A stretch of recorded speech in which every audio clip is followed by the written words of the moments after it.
Hello and welcome to another episode of Do Go On. My name is Dave Warnocky, and as always, I'm here with Matt Stewart and Jess Perkins. Hello, boys. Girls.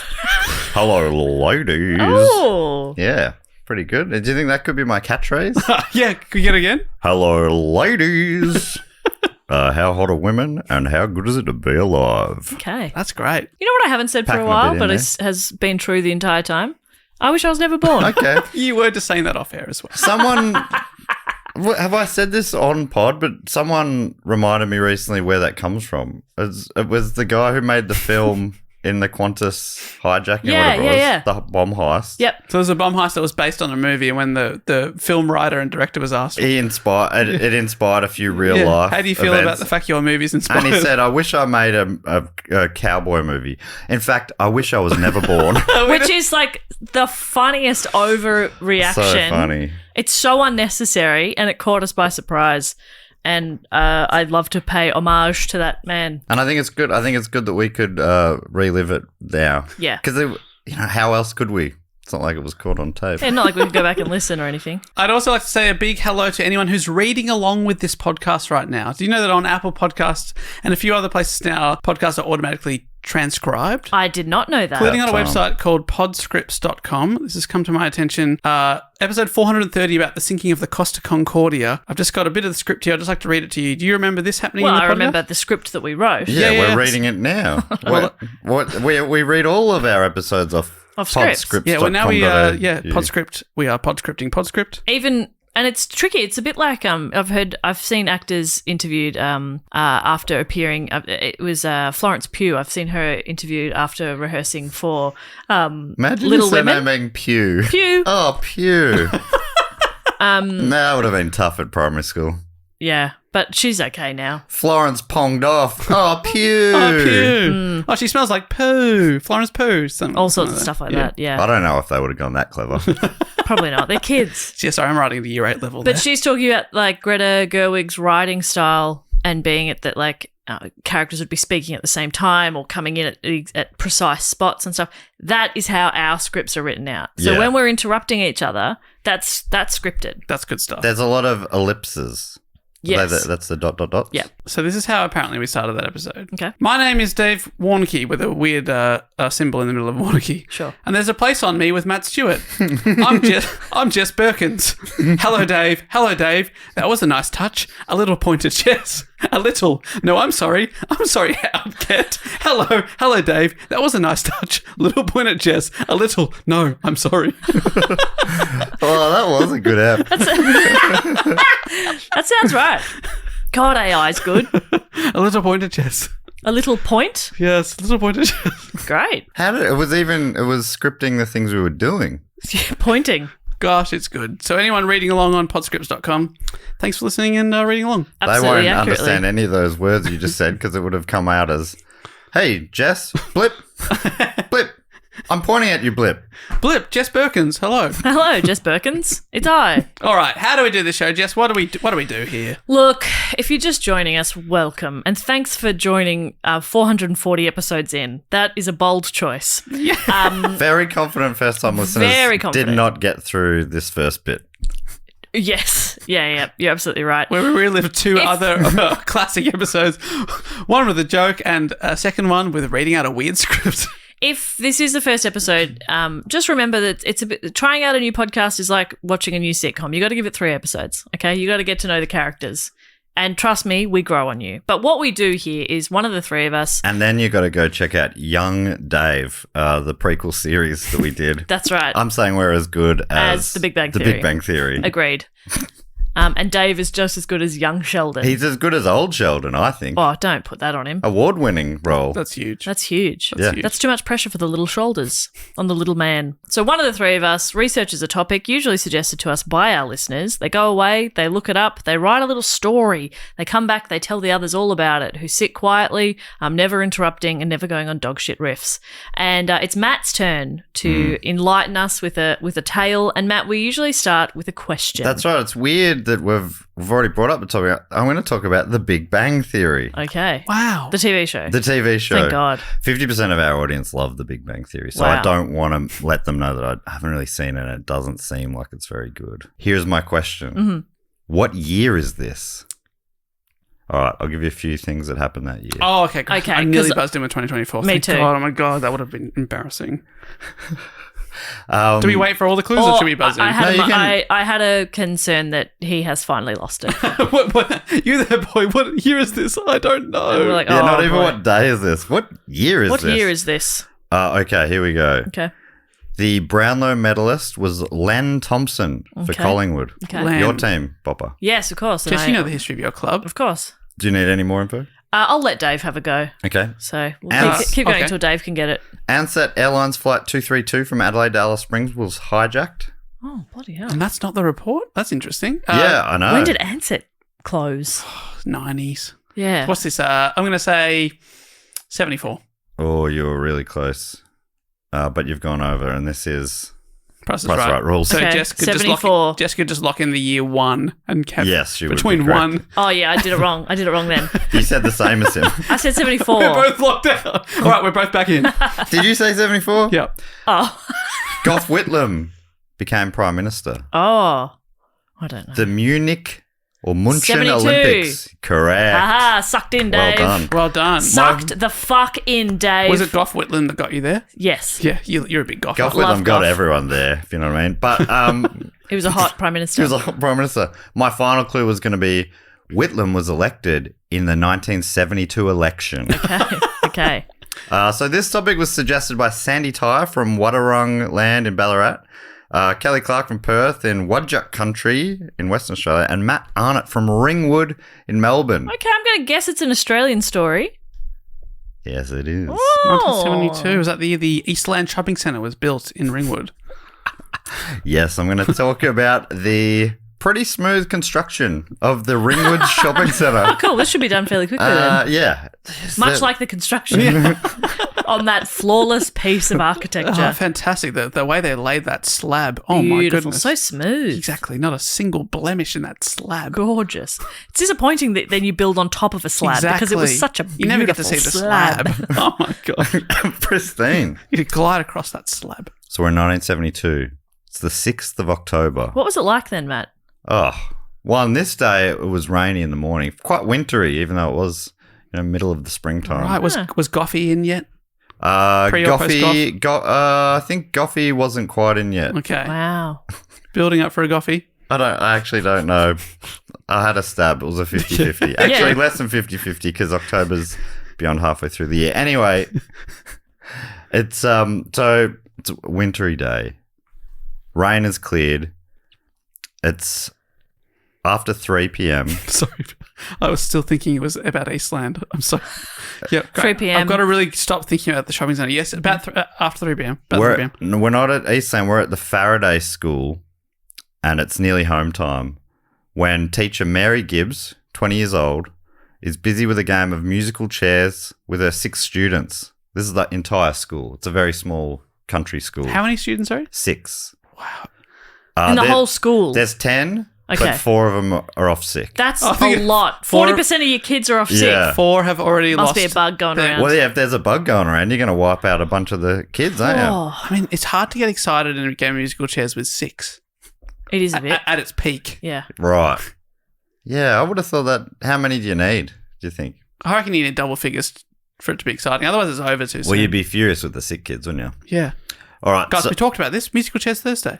and the teacher herself is not much older than a kid. She's only 20, but she's playing musical chairs with the 6 students in attendance. Robin Howarth, 11 years old, as well as her sisters, Gillian, who's 8, and Denise, 5. Okay, so that family's making up half the class. Yeah, Yeah, that's do you reckon right. they have a bit of, pull in what happens in the should, school? They yeah. get a bit of a veto. They have a wing. No maths today. No. Yeah, but also, like, siblings rarely work together. They're going to work against each other. Yeah, okay. True. They might be the 3 different factions. But there's also the other sister faction Oh, of my God. Linda and Helen Conn, 9 and 6 years old, as well as the outcast, 10-year-old Christine Ellery. So Poor old 3 Christine. families make up the The whole class. whole school. Yeah, wow. Because you see their ages are ranging from 5 to 11. Yeah. Basically the whole breadth of primary school. Yep. And yeah, like I said, there were 2 boys and 2 girls who were luckily off with the flu that day. Ooh, it's not good if you're lucky to have the flu. Yeah, that's I think there's true. going to be some sort of musical chairs-based accident. They forgot. They accidentally had 1 more chair than required. Right, everyone went, oh, we all win. Yeah. That's boring. It was as boring as the construction of Eastland Shopping Centre. Yeah, boring but beautiful. Beautiful, but yeah, without interest because everything went according to plan and ahead of schedule. Especially that goddamn slab. Such a beautiful slab. Imagine if your job was laying slabs and you are really good at it. So you've Yes. got these beautiful slabs you're laying and then nobody ever gets to see it or appreciate your work. No. That must hurt. You are the foundation of nearly everything. You're really important. But I think you'd be loving the trend of polished slab Oh, floors. yes. Finally can see it, yeah. Finally. The handiwork. Is that a trend? Back when Yeah, I a was lot of selling people- air conditioning, it was becoming a bigger Yeah, thing. people are doing a lot We'd of put polished heating concrete. in the slab. Oh, Oh, that's yeah, good. underfloor, love it. Yeah. Just heats up that whole slab. Or No. in screed heating. No more cold tootsies. Yeah, but Yeah. I wonder if you're pouring a slab, if you really feel it's a real slap in the face. Yeah, that they're You're chucking great pipes work. down Yeah, there's inside pipes, of it. and usually there's a solid slab. Yeah. You'd be like, oh, it's just uncomfortable. It's Exactly. not perfect. Yeah. All right. So that's the setup. Okay. 6 kids and a teacher Yep. playing musical chairs in this tiny town. She's the only teacher at the school as well. Okay. And she's the principal and the janitor. And she graduated the year before from Bendigo Teachers College or whatever. Yeah. Wow, really thrown in the deep end there. Yeah. Well, that's how it used to be. Yeah. Like my parents, they get chucked out to the country to start, and they start working at smaller schools to learn the ropes, I guess. Maybe they're just harder positions to fill sometimes. Yeah. That still happens a bit, I guess. Anyway, in his book, The Fierce Country, True Stories from Australia's Unsettled Heart, Stephen Orr writes, he takes up the story from here. The door opens and 2 men, one wearing a balaclava and holding a rifle, and the other in a floppy hat and dark glasses. They enter the room and Do you one reckon they had a says, fight about who's going to get the balaclava? yeah, like, floppy hat. What the? This is a terrible disguise. Covers a bit of my forehead, Yeah. I guess, with the floppiness. Maybe but- he has really distinctive hair, so covering up the Oh, hair is yeah. actually a That's good idea. But dark glasses too, it's hard to see inside. Mm. Okay, sorry. Protects his eyes, though. Do go on. So they enter the room and one says, "School's over for today, kids." Christine, one of the children, thinks it's some sort of a joke, maybe someone's dad or brother trying to scare them.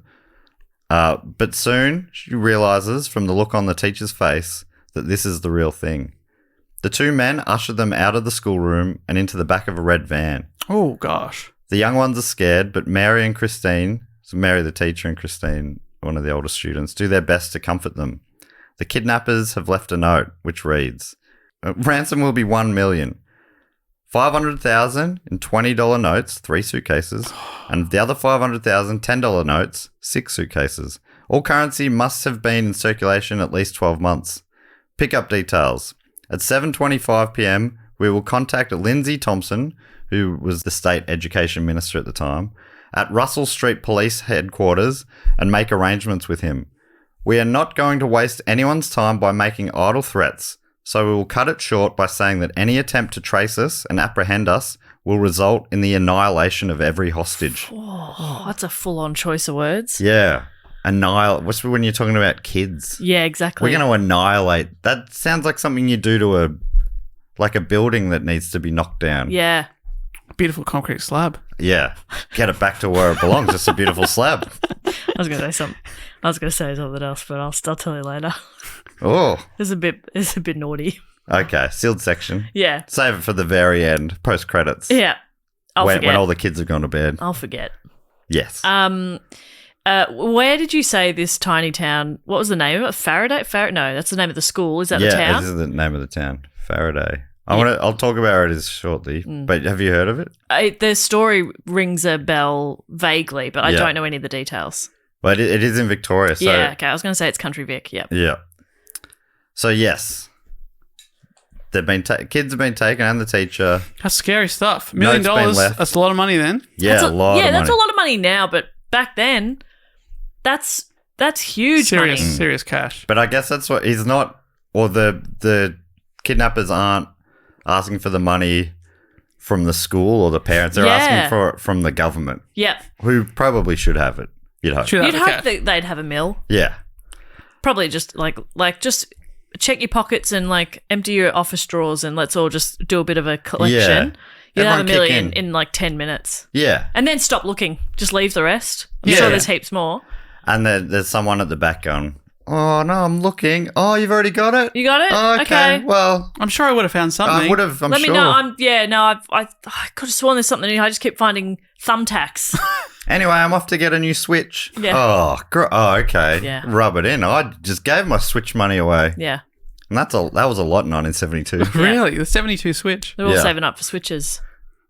You got to save up for the Switch. Is Switch still the latest in gaming It's the technology? best in gaming Okay. technology, yes. I don't want to sound like I'm saying something that's out of date. No. People are going to find this very cute in 7 years when they're listening to this going, they don't even know about the Schmeidel? It'll be The Nintendo Smart. Nintendo Schmeidel? the Switch will be nostalgic by then. Yeah. It's fine. Yeah. It'll come back around. Yeah. Like the SNES? SNES Yeah. and like DOS. Oh, how MS-DOS, how nostalgic we are all for DOS. DOS. I miss DOS every day. You know what I miss? Printing on really thin, weird feeling paper that had like little Circles on perforated the bits. side. on Oh, the yeah, side. that you could pull off in a line. Yeah. Oh, that was a satisfying sound. Yeah. Oh. Miss that stuff. Oh, The sound we of are the printer in my so- primary school. We are so old. Yeah, Yeah. are you guys aging up into my sort of Yeah. nostalgia bracket? You are. I mean, you're not as old as we were when I started because I was already as old as the wind, but you know, you're getting your way towards it. There was a Patreon conversation the other day in the Patreon group in Facebook where people were sort of like, how old is everyone? Because I feel like I'm older than the demo. And there were quite a few that were 70, 50 to Really? 70. Yeah, there was quite a few Love people that. in there. That's And sick. I was like, oh, this is great. Like, I'm stoked to hear that. But then also realised how insufferable we must sound sometimes because I feel like me in particular talk about Dave and my age a lot. All go like, oh, we're getting old. That must be so annoying. So I'm very sorry and I'll stop that. You will not. I won't. I'll forget. But I remembered today. Oh, that's good. I wonder if any of them are Aussies. They'll probably remember this story because it was big news. It has been billed by some as Australia's crime of the century. Whoa. Shit. What about the Southern Hemisphere's crime of the century? I think that also counts. Cop that, Antarctica. Antarctica. Well, yeah, no, there's a few other countries, man. Up yours, Argentina. I reckon Jakarta's probably had some pretty good crimes as well. So we've got kids in the back of the van. We've Yeah. got someone wearing a balaclava, another one dressed as the Australian fast bowler with a Floppy hat. floppy hat. Zinc on the Oh, you reckon nose. it's a baggy green? Is that what you think No, of the I baggy green hat as a floppy? No, oh, I think yeah, wide the brim big wide floppy brim hat, that, sorry. you know, like Dennis think it Lilly could on be the Richie outfield. Richardson? Yeah. Okay. I think of that as a dad in the garden hat, but Oh, that's yeah. okay. Good one. What about a beekeeper hat and it's got that thing over, bit of mesh? That would be better for That disguise. that would be a less silly name for a fielding position than some of the real ones. Yeah. Dad in the garden. You go field down at Dad in the garden. Yeah. I'll be at silly mid off. Which one of these is real? Silly mid off. Yeah. That's silly. There's also silly mid on. Wow. Yeah, no, dad in the garden. Cow corner. Okay. They're just having fun. Yeah. Down in the gully. Down in the gully. I'll be down in the gully. Must have originally been a gully. I like it. We're just like an oval with a bit of a gully. Yeah. So the first news of the kidnapping came through when a journalist from the Sun newspaper named Wayne Grant took a call at 4:40 p.m. So an hour or so later on. Wow. The man said to Grant, "I'll say this once. I have kidnapped all pupils and the teacher from the Faraday State School. The ransom is $1 million. The details are in a note in one of the front desks." According to an article appearing in the Sydney Morning Herald the next morning, the man was believed to be Australian and sounded about 20 years old. He spoke in a high-pitched voice and did not sound nervous. This isn't important at all. I know in previous episodes we've done, saying the high-pitched voice, you go, oh, hang on, there's a twist Helium. here. There's nothing like that. Okay. I just thought, what a funny detail. Were they Yeah. putting on a high-pitched voice, do you think? I don't think so. I think it was just Oh, let me his say voice. this once. Yeah. Oh, I went on Mark Bill, so I've kidnapped every single kid. Okay. Okay. I'm I was- not one of the students in a jacket with the other students below me. I'm a real adult human. About 20 years old. That's all I'll say. That's all I'll say. Mate. Oh, he sounds Australian. Yeah. All right, mate. I But don't- you can imagine him reading that in the paper the next morning and to his accomplice being Yeah. like, what is this about? Mate, have I got a high-pitched What are voice? you saying? I've got a high pitched voice. I don't have a Why high. have you never told me I've got a high-pitched voice? You don't? Do you think I've got a high pitched voice? No, mate, I don't think I've got a high pitched voice. I've got a very normal pitched voice, to be honest. According to Orr, who wrote that book that I referenced earlier, and I'll reference a bit in this report, Grant later said, this is the journalist, I couldn't believe what I was hearing. It was in such a high-pitched voice, no. He said, I couldn't believe what I was hearing. He It said was so girly. Mate, are you taking the piss? Come on. Are you yanking my chain? You are not a real person. This is a character. Mate, don't piss on my leg and tell me it's raining. Come on, all right. I've been around the block a few times. He said the ransom was $1 million and that there was a note in the front desk. Then he hung up. I didn't know what to make of it for a little while. Granted, it sounds pretty straightforward there. Yeah, that's... He couldn't have spelled that out. I didn't know what to make of it. What could all this mean? Well, yeah, just trying to put it all together. It's Is there like- some sort of cryptic message here? It's always $143,000 per hostage. That's yeah. Oh, do you think? I hope the government weren't doing those sums. I just want to say that Jess has not pulled out a calculator. That was off the top of your dome. Yeah, I've been thinking about it the whole time, and it's finally got there. It's a Yeah. slow computer, but it gets there. You've made a lot of notches in this wooden table. Do you think though. Evan will be mad about that? I think he could be. I'll send it back. For listeners who don't know, Evan owns this table. He lends it to us. No, we're at the Stupid Old Studios. Don't tell them where we are. Evan and They're I. listening to this a week later. They'll know where we were. You guys talk about Evan like he is Stupid Old Studios. I'm an equal part of this place as he is. Don't make You us couldn't laugh. even keep a straight face saying that. I mean, You're an equal part. In terms of, contracts and stuff. Sure, In terms of- yeah. in terms of legal liability, Yeah, in terms of liability, On yes. paper, that's true. But in yes. terms of productivity, But Oh, if I- no, sorry, If no. I was trying to find something in this building, I wouldn't go to you.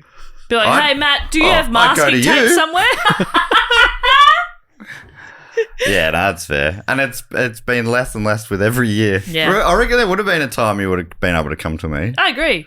But that Maybe that when I time first has met you passed. about 10 years ago. Yeah. In the first Stupid Old. And then I got to know you and I went, oh, he's fucking useless. I'm going straight to the boss. I wouldn't go to him for a bloody... Mate, like tits on a bull, this guy. He's fucking useless. But he's good fun. I'll do a podcast with him. So I'll Grant, never ask anything of him ever. Sorry, you wanted to move on. Go for Grant it. the journalist is going, what do I make of all this? And then he also had to be like, and where's Faraday? Yeah. Because he's in Melbourne. Faraday, as it turns out, I mean, I think that gives you an idea of how small of a town it is.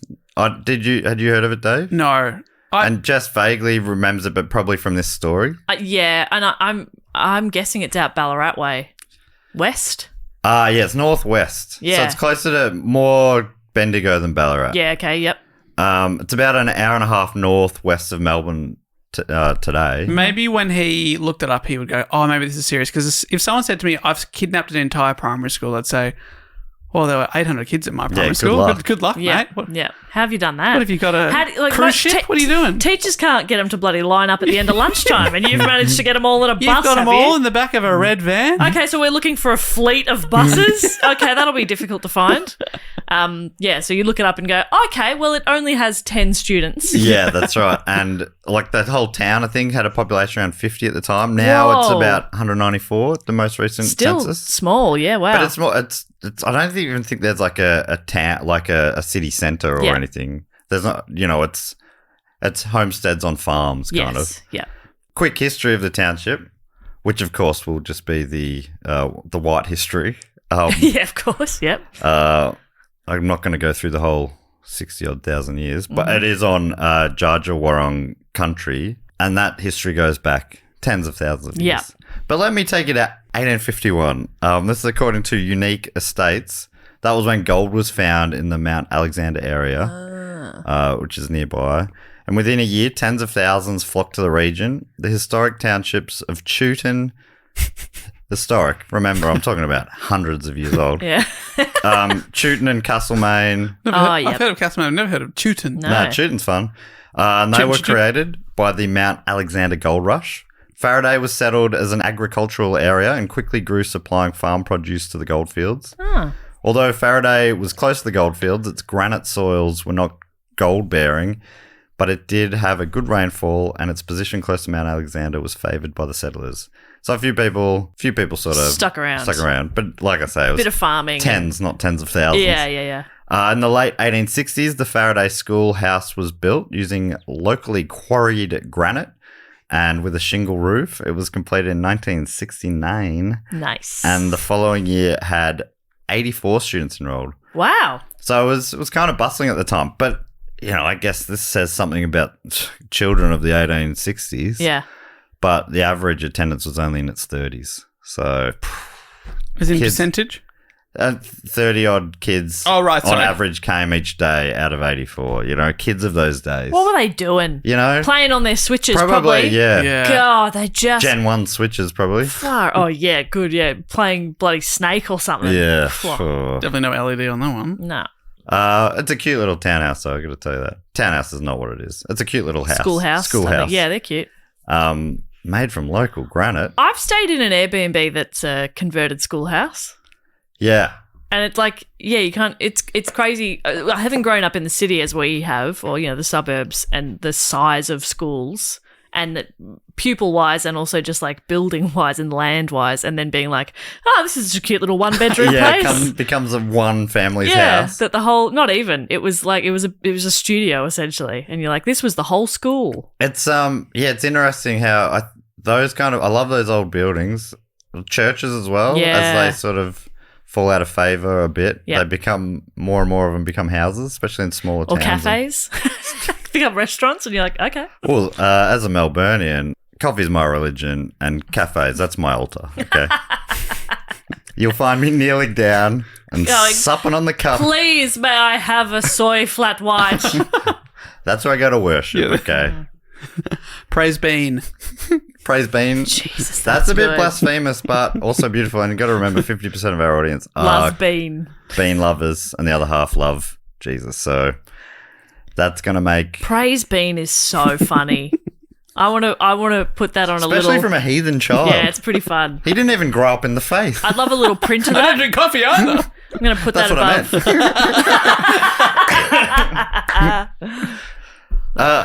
All right. Anyway, so that's the school. Built in 1869. By the following year, has like 84 students enrolled.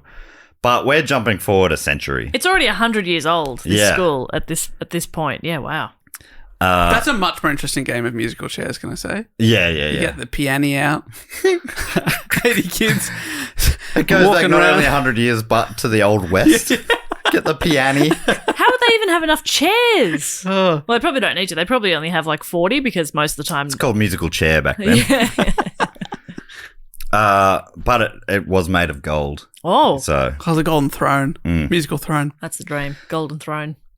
So we're jumping back to present day 1972. According to the Herald, this was from an article from the Times. So this was like being written about the next morning. The three mothers of the children had arrived at the school at 3:30 to pick them up. Of course, it's only 3 families. Yeah, that's right. Yeah. Not only, but you know what I mean. Like, yeah. It took me. That's why I explained it a bit more earlier, because when I read that, I'm like, what? Why are you saying 3 mothers? Yeah. Yeah. Oh, there were only 3 mothers. They became alarmed when the children had not come out at 3:50. Come out! Come on! I'm right on the edge of being alarmed. They don't go in, they just stand at at the moment. gate. I'm alert, not alarmed, but I'm about to be alarmed. Because the alarm hasn't gone off, which will alarm me. Come out at the alarm or I'll be alarmed. Yeah, do you bother ringing a bell at the end of the school day if there's 8 kids in the room? Yeah. Or 6 kids in the room? Well, you could just go around and bell them right in their own faces. Yeah, you probably don't have to disturb nearby farmhouses. So they became alarmed when they hadn't come out. Mrs. Thelma Conn said she and Mrs. Howarth and Mrs. Ellery went into the school and, quote, "We thought the children and Miss Gibbs were probably out walking, but after we had searched around nearby roads, we got worried and phoned our husbands." So... What are they going to bloody do? Yeah. They're as useless as tits on a bull. So they're being interviewed while this is all still fresh going down. This is them talking to the media like, we don't know what's happened. Yeah. So it's hectic. It's awful. It's so scary. In the meantime, journalist Wayne Grant has been called, who we spoke about before, and was told by the kidnappers what had happened. Then he's had to pull out a map, obviously, to figure out where Faraday is. Oh, yeah, you couldn't just Google it. No, that's the thing back then. Google was still, at least I think in early development. Yeah, I think it was still in beta mode. He then called the closest police station at Castlemaine, although someone else wrote Bendigo, which is not quite as close, but still. Bendigo's bigger at least. I guess, yeah. After letting them know about the phone call he'd received, the police tell him that they'd just received a phone call from the students' parents 10 minutes earlier reporting that they were missing. So obviously the husbands relayed the message on. Yeah, good. I think that's the normal sort of part when you're passing up the chain. Yeah. Husband. It goes mother, Yes. husband, Yes. coppers. That's right. Wayne. And then coppers back to Wayne. Yeah. And then Wayne's there going, all right, so I've had a reporting of a kidnapping. Kids are missing. There's a story here. Yes. He's crack it. calling his editor in and being like, I don't know what it is, but I'm onto something. There's something here. Just let me think on it for a bit and I'll crack it. But there's something in Just this. give me a couple of days, editor. Come on. Chief, I need this. I can do this. There's gold in these hills. I gotta figure it out. You know what I'm like. I get my nose into a story and I sniff it out. I'm a hound dog for news. At the moment, I've sniffed a big rock and it's caught in my nostril, and I can't breathe. I'm starting to panic, actually. I'm going to need a couple of days, and maybe an ambulance. So, what are the kidnappers? Well, according to Orr, they drove their captives through Elphinstone, Kyneton, where I was born, Lansfield. I knew that was coming. Is this what this is about? Oh, no. When I saw that, I was like, whoa. Yeah. Like I get with Australia references, you get with Kyneton references. Well, I was just like, I didn't realise how close. I'd never heard of Faraday, and I grew up quite close there, like it was 25 minutes up the road or something. Yeah. Amazing. But when I did read this, I messaged Mum and Dad. I'm like, have you heard of this story? 2 teachers. I'm like, a couple of teachers around, I think, would have been all very similar age to my dad, and similar area. I'm like, did you guys know anything about this? They didn't get back to me immediately, but that's all right. Still on red. Really? They haven't. When did you text them? Because I was just talking to them this morning. I mean, I texted them quite late at night, to be honest. So they're probably. And it's not like they would have gone to bed early, probably sleeping in. Yeah. Now my group chat with them is going off today. Yeah, okay. So weird. They haven't texted you back from last night at 2:15 in the afternoon. They probably had an early one and. An early one and a late sleep in. So they slept in and then they've gone back to bed already. Yeah, I think so. But in the meantime, they've messaged Jess and I in our group chat. Yeah. Yeah, well, I think, I don't know. That's just part of their routine. Do you want me to ask them now if they know, if they remember the Faraday story? If you could, yeah. They've responded. A lot of emojis here.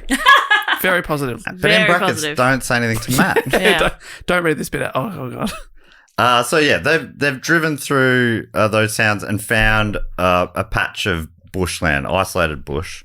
At one point, they took Gibbs's driver's license and all the cash he had on her, which added up to about $9. So still a long way from that million. She was bloody flush that day, wasn't she? $9 whole. $9. That's That's more than I've got on me, let me tell you that. Yeah. Me too, actually. In folding. Can't fold 9, to be honest. Although back then you could. It was all $1 notes back true. then. Oh, yeah. They're a bit rough, though. You've already kidnapped her. Now you're robbing her. Yeah, Come come on. on. Insult to injury. Leave the $9. And That's driver's not... license, they are such a pain in the ass to replace. Exactly. And she lives in the middle of nowhere. What So, do you- like, she's what going do to you- have Yeah, to that go would've been to Bendigo to get her license. Well, so like, where's the forgeable. closest fucking Vic Roads? Yeah, I'm like, ridiculous. Back then there was maybe a photo, but they were laminated. Yeah. It's like, you can forge these, guys. Yeah. And what are you going to do? What are you going to do with it? You're going to use this high-pitched voice? You think you was 17? Oh. Yeah, I'm going to use it again in the Wild Bills. Which is obviously probably The coolest place to go. A real cool place to go. Yeah. So they find this patch of bush. There, one of the men leaves they've got a sedan as well as the van. One of them leaves in the sedan. He goes off to find a payphone, makes a call to journalist Wayne Grant, as we heard before. Ah, right, yes. Meanwhile, the other man let the teacher Mary Gibbs and her students out to stretch their legs for a bit, but he followed them around with a knife, saying basically don't do anything silly. That's a nice relaxing stretch to the legs. Yeah. Gibbs played it so cool though. She basically said to the girls, "Hey, we're going to go on a little nature walk excursion. Let's see what kind of leaves we can find." And she's saying, "Oh, that's this certain tree or whatever." She taught them how to make little boats out of the leaves and stuff. So she's just keeping their minds off it. What a legend. She's 20, Yeah, just turned 20. She's a kid. Was able to, for the most part, as good as she could, she was able to keep their minds off things. Then when the first man returned, Gibbs and the kids were loaded back into the van. The doors were locked. And they were told by the men that they were heading off in the other vehicle to collect the ransom and that they'd be back by dawn. So this is now sort of getting into the evening. Right, and they're just locked in the van alone. Yeah. Ugh. It's an old baker's van, so there'd be a little bit of room, but it's 7 people. Yeah. You'd still be... Bit squished. Yeah. Maybe they cracked the Do you reckon there's window. any bread rolls or pies or anything I left think over? I think there was pies and a Baie Marie. Do you know what would be Oh, worse? potato cake, love it. You know what would be worse? That there isn't any food in there, but it still smells like freshly baked bread. Oh, you'd be so hungry. You'd be yeah. like, oh, I think they sold this at Easter. It smells so much Something like hot cross cinnamony. buns. Yeah. Oh my Don't god. you think that's hell, isn't it? That would be worse. Yeah, that'd be much worse. than it having food in it. That would be so much worse. Yeah. I think that'd be the worst. Don't tell me that happened because I can't handle that. I'm imagining that. Yeah, I'd take the reverse. No smell, but all the food. I'd take that. It's not ideal. No. But I think for me, imagine if there was no... my favourite thing about the food, and I know you eat with your eyes. Yes. So obviously seeing food is number one. Uh-huh. And if the food's not there, no good. Yeah. So that's why I think physical food, even if you can't eat it, seeing it, that's Yep. number one. That's number one. Smelling it, number 2, then eating and taste is probably number 3. Yeah, agreed. That'd be the order, wouldn't it, Dave? That's your top 3. That'd be my top Senses with food? Is that what we're doing? top 3 ways to enjoy Yeah, okay, go. bread. Dave, you drift off for half a second and none of this makes sense. I know. And that's true for people who are concentrating the whole time as well. Wait, what are we saying? Top 3 senses for food? That was such a great, you just encapsulated how much this show is nonsense in one question. Because I think What are we doing here? I started it, and by the end of it, I was like, what the hell are you talking?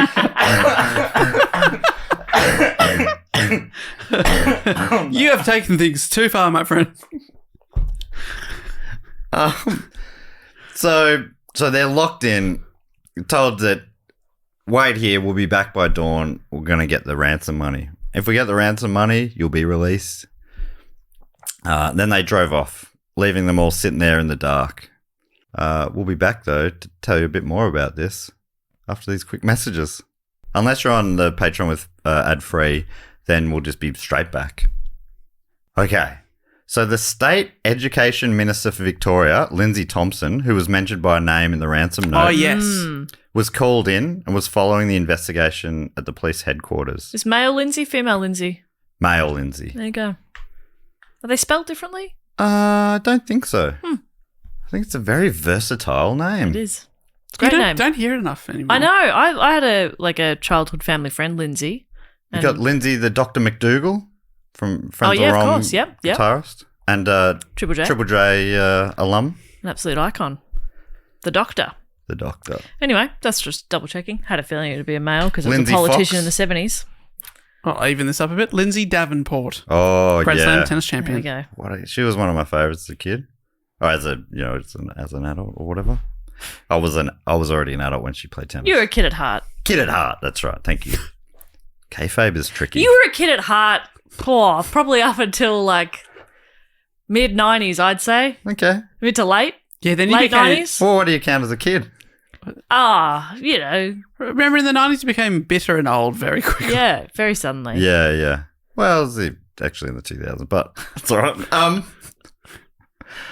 The Wild Bills days. Anyway, so Education Minister Lindsay Thompson, a man, comes into the police HQ following along things. Sees like they've named him, so he needs to be there if they need him.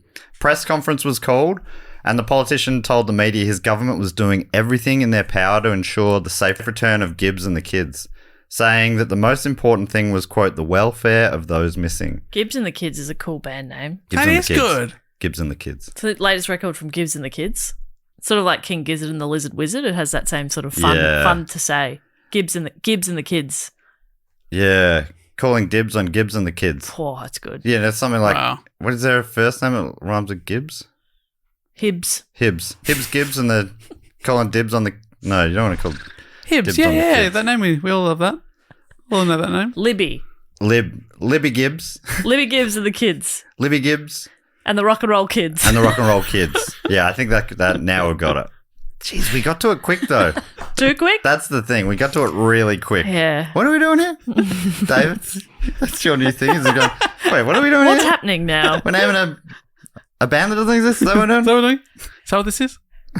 The then Victorian Premier, Dick Hamer, declared that the government would pay the ransom. You can't just move on. Dick Hamer. Yeah, like Hamer Hall. Like Dick Hammer. Like Dick Hammer. Only Hamer. Why do we call it Dick Hammer Hall? Dick Hammer Hall. But Hammer Hall's named after him. There you go. Very Is big venue in Melbourne. Yeah. His name, funnily enough, isn't even Dick. If he says Richard, I'll lean over the table and just smack him.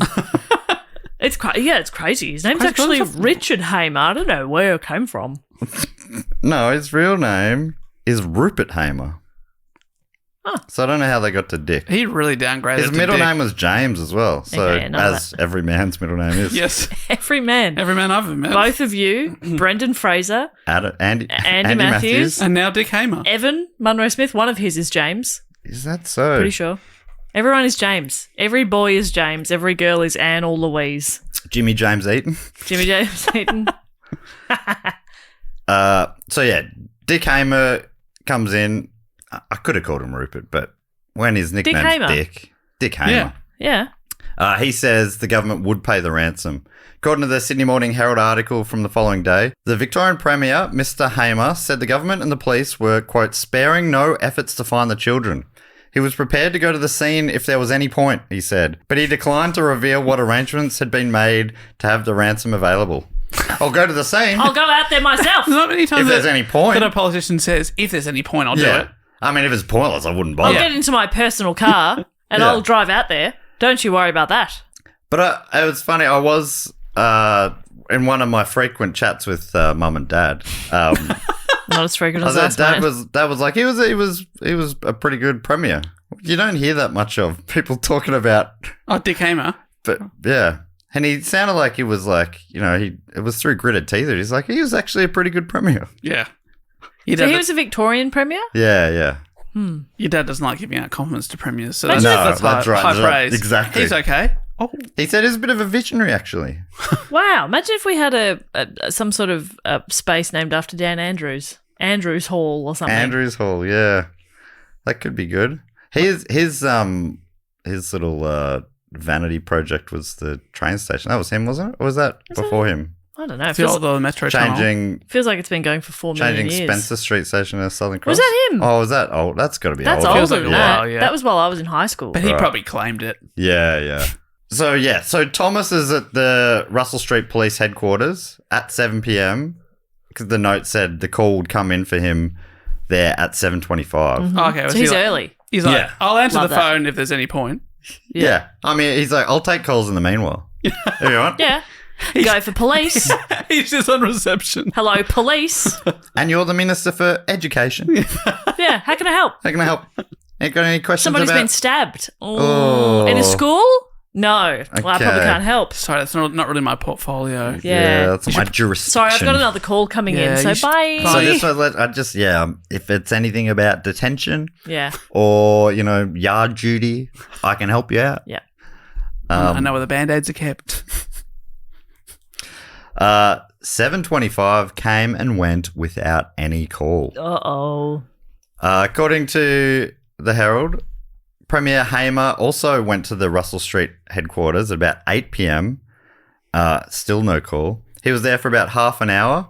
He, along with Thompson, as well as Deputy Commissioner Carmichael and Assistant Commissioner Miller discussed the terms of the ransom note, but the promised phone call still did not come. Later that night, Mr. Thompson and police chiefs were sitting and waiting still, playing the waiting game. Ugh, that'd be so stressful. And that's rude. It is rude. Yeah. That is rude. You've made an appointment. You've made a commitment. And Yeah. you have to uphold that commitment. That's right. Or people won't want to hang out with you again. In That's right. 1972, a man's word is his bond. Exactly. That's right. Not anymore. Can't No. trust people these Oh my days. God, I can- Word doesn't mean anything anymore. No. Now it's all about cash. Yeah. It's not A worth man's cash is his bond. Yeah, that's right. Also, his bearer bonds. Yes. Whatever they are.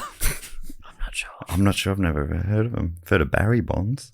You know, like in action movies, ransoms, they're always like, pay them in non-denominational bearer bonds. I've never heard that. You watch a lot more action movies than me. I watch a love lot of them. rom-coms. I love them. They're not talking about bonds, and You're not in rom-coms. I am thinking of James Bond, I've just realised. Oh. Jess used to work at Bonds and hasn't heard of it, so Yeah, that's crazy. she's heard of jockey briefs. Well, that's Jockey. That's a different brand. Yeah. Oh my god, what do they call jocks there? Briefs. Briefs. Bonds briefs. That's right. Is that what you're thinking of, Dave? Bonds briefs? I am You thinking think of of bonds trunks? briefs. Non-denominational bonds briefs. I don't want them in a truck. And in a darker colour because my bladder isn't what it used to be and there's drips and it needs to cover that. So either some sort of a camouflage or a darker colour. No white. No tidy white. whities. Who's wearing white undies? Come on. I am thinking Confident people. Fucking irresponsible people. bearer bonds were what they were stealing in Die Hard 1. Okay. Oh, okay. A movie that Jess and I Hans. haven't seen. Bobby. Bobby, I can be your white knight. Man, I love that whole thing. Did I tell you about how I saw the dramatization of the making of The Godfather? And there's the head of, or one of the heads of Paramount Studios in it is the best. So great. This character's so good. I can't believe he's based on a real person. But he sort of talks like this. Hey, come on. But he'd call everyone boobies. Hey, come on, booby. You know what I mean? What? Hey, I look after you, don't I, booby? Come And on. this Come person- over here. Have a drink, booby, okay? The real life person that. Please tell me that was Sidney Sheinberg. Imagine. I know. He was like, he had a bit of the Schomburgs about him. He was a real charactor. And he was, what movie was you say he was making? He was making The Godfather. The Godfather. He And was did the- Marlon Brando base his Godfather on that man? Because that's all I was thinking. Me too. Oh, boy. Well, I wasn't doing a good one then because he doesn't sound at all. That is not Well, at all you were what he doing a sounded very like. good Brando. Okay. Yeah, all you got to do is do the producer of the Godfather, and you sound like you Yeah. are being There the was a guy Godfather. in it as Brando as well, and they did not sound. His mother. No. That's incredible. That's spot on. So who was that? Hey, booby. No. Wow. I mean, my American accent, though. Spot on. That's the good thing about trying to do a specific thing is I forget that I'm trying to do an American accent. It just flows out of just me. happens. So Americans then would have been like, what just happened? Yeah. But when you try to do an American That accent, sounded like a Yankee Doodle Dandy just walked in, which is what they call each other. of course, Oh, I haven't been out of the house this week. I've been sick. we can tell. And I'm drinking a coffee for You're the first losing time in a your week. fucking mind. I'm It's got drinking- coffee, orange juice, and water. Well, classic You're going to combo. need to piss so bad. Not only that. Gentleman doesn't do that, though. So what are we talking about? Who knows? It's a harrowing situation. Basically, they're all just hanging out waiting for a phone call that has not That's come. right. Yeah. And it goes into the night. Around 3 a.m., Come on, give up. by this point, the premier's long gone. Of course. So is Thompson. He got to bed around 3. And then the kidnappers finally called not long after that. Had they bloody broken down on the way or something? Yeah, what's going Had to on? hitchhike or something. Where are they going? Guys. Before, yeah, just like, I don't know. And they finally gave instructions to the cop who took the call, Assistant Police Commissioner Mick Miller. So the assistant commissioner is taking phone calls at 3 a.m.? Well, they've got to have some people on the phones because of what's happening. Oh, no, I know somebody was going to answer, but you would think it would be like a, fresh out of the academy Oh, yeah. constable doing the overnight shift. Hello, this is Chris. Yes, I discharged my gun accidentally on day one, and now I'm on phone duty. They haven't given it back to me yet. They said once I if I can use the phone responsibly, then I can get the gun back. But I accidentally discharged this phone. I left on the hook for 8 hours last night. Yeah, a couple of buildings burnt down and no one's been arrested. Sorry, everyone. Anyway, what can I do for you? Well, I'm the kidnapper. Oh, hey! Oh my god! You call. Hey, guys, they're calling. So Mick Miller takes the call. He gets the message. Drop the money off on the steps of the Wood End post office at 5 a.m. and no funny business. In 2 hours. Yeah, he tells... Well, yeah, maybe we could have done that, mate, but the banks are bloody closed, champ, because it's 3 a.m. and you wanted it 2 hours. Hey, come on. Yeah, You're this supposed is- to call at 7:25 p.m. Very specific time. Now you're calling me at 3 a.m. and you're giving me 2 hours to get this sorted? How fucking dare you? And how long is it going to take to bloody get to Wood End? That's an hour drive easy. Let me tell you, there's no second date happening with this guy. Okay. Somebody Oh, he's blown it. absolutely blown it. Oh, I thought we had a connection. That was already one of the red flags, to be honest. But No funny business. be there in 2 hours. They also said they wanted Education Minister Lindsay Thompson to do the drop-off alone. In 2 hours. Lindsay's in bed, mate. Lindsay's asleep. Yeah. This is so unreasonable. I know. Lindsay's already had a rough night. If I wake him now, he'll be in a terrible mood. I'm so sorry. You don't want to see Lindsay in a terrible mood. Lindsay has to get to Wood End with cash in 2 hours. Well, why do they with want $1 him? million. They want all of it in one? Yeah. You want Lindsay to get there in 2 hours with $1 million. Look, I don't want to go back to my love of action moves, but usually in this situation, you drop the money somewhere remote and then they tell you to go away so they can come and collect it. But they want the education minister to be standing there so they can go up and say, "Hello, Lindsay. Nice to meet you. I did all this because I just wanted to meet you." Yeah. Sorry. Here's the hostages. Yeah, it's fine. They've been having a great time. Wood End I've is been an letting them hour's, smell bread. is 71 kilometres out of the city. It's an hour's drive. And that's like on modern day roads too. Exactly. There would have been no traffic at this time, though. Where the fuck is he going to get $1 million and get in his car and drive? This is unreasonable. Ridiculous. He'll have to rob several 7-Elevens on the way. The bloody thing open. Yeah. So Miller wakes up Thompson and explains what the call that he received was. And according to Mark Whitaker writing for The Australian, this is how the conversation went. So Miller goes, "They want you to personally drop off the cash. We'd have to leave like now." The minister said, "Will it do any good?" And Miller replied, "I think it might." So Thompson said, "Right, I'll come." That's beautiful. Will it do any good? All these What's the default? I'll do it if it's got a point. Yeah, all these politicians that back in the day sound like they're like, "I can't be bothered." Is, Yeah. there Yeah, any, they cannot be bothered. is there any reason for this? If you think it'll, I guess if you think it'll do any good. Jeez. Whitaker continues, there was no time to think. Thompson told his wife he'd see her at the VFL Grand Final that afternoon. I will not be missing the game. Who was in the final that year?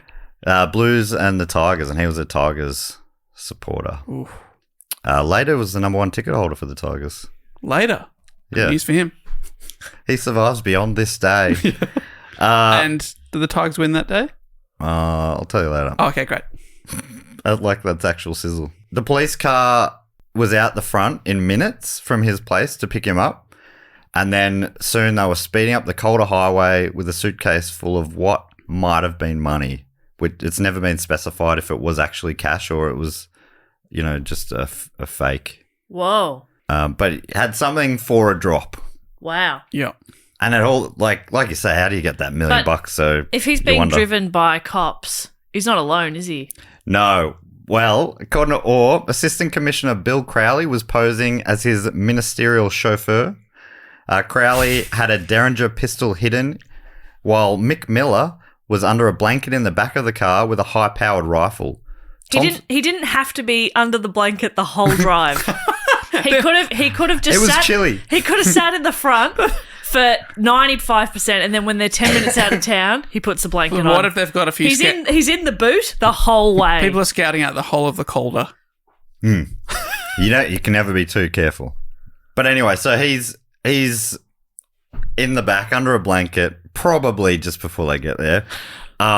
It's funny to imagine he's not, though, the whole time. Thompson's in the front, in the passenger seat, and he's told that if there was any trouble or if they try to go for the bag or anything, he should duck to give Miller a clean shot. Shit. That's kind of scary, but also a bit badass. That is so badass. Remember to duck, because I'll already have them lined up. Yeah. Okay. Why is that blanket pointing a gun at me? It'd be so confusing. What a way to go. I got killed by a blanket. That would be embarrassing. I'd be so embarrassed if I got killed by a blanket. Blankets have always been friend, not foe. Yeah. Oh, blanket. Why? So they got there quick. Like, it all happened really quickly. They got there and again played the waiting game. Oh, which my gosh. we know sucks. They raced all the way up there. Got to bring Hungry Hungry Hippos with you if you want to kill some time. Which we played recently. We did. And I was so confident. I thought I'd absolutely smoked you guys. Yeah, you're kind of trash talking whilst you were bashing on the back of that hippo. And then I had like 4 little marbles. It was so funny that it wasn't until we'd finished that you were like, hang on. I was sure I'd won. Yeah. I was so confident. I was like, this hippo is hungry. Apparently it was, peckish at best. It had a big lunch. Yeah. I'll just graze for dinner if that's all right. So they're sitting there out the front of the post office in Woodend, just waiting. At 5 a.m. 5 a.m., yep. According to Orr, an old car passed a few times before a man got out and walked towards them. Thompson called out, and he later said, in the meanest voice he could put on, Oh! "What the hell do you think you're doing walking down the main street of Woodend at 5 a.m.? That was me trying to do a mean voice. I don't know That's if it the came off meanest that way. voice. Is that one of the meanest I didn't voices? like that at all. I felt uncomfortable. It's so mean. Yeah. So he was obviously shitting himself. He was like, I'll sound tough. I'm a big tough guy. We've all done it. Which is funny because he had two guys with guns backing him up. Yeah. So You he don't didn't have to even be have tough. to pretend. You don't have to be tough. So he got close to the cops, took the guy in for questioning, Oh. but ended up letting him go. They're like, what are you doing out here? He in a much more normal way. Sorry about that. Sorry about that. What are you doing? What are you doing? What's up? Just being a bit What's gentle. going on? And he told them he'd been waiting for a friend, which is so. I'm Checks so out. glad that story goes. You know that classic Yeah. video from 10 or so years back. Was that Australian? Waiting for a mate. Yep. Just waiting for a mate. I love that we've got heritage. Yeah. That's got a long lineage following along from at least back in 72. I'm so proud to be Australian.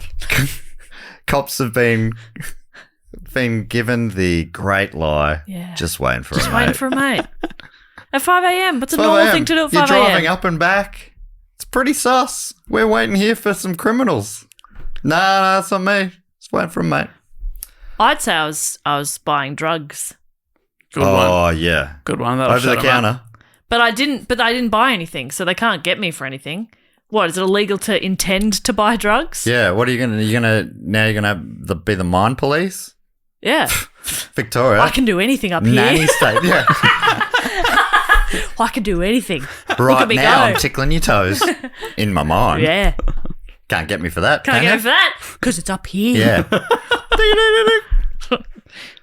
Anyway, feels like it's not going anywhere. They're they waiting. yeah. Again, they're waiting and waiting. These kidnappers You don't are want just to impolite. You don't Look, want I'll to wait say too it. long because then the post office will actually have to open. Yeah.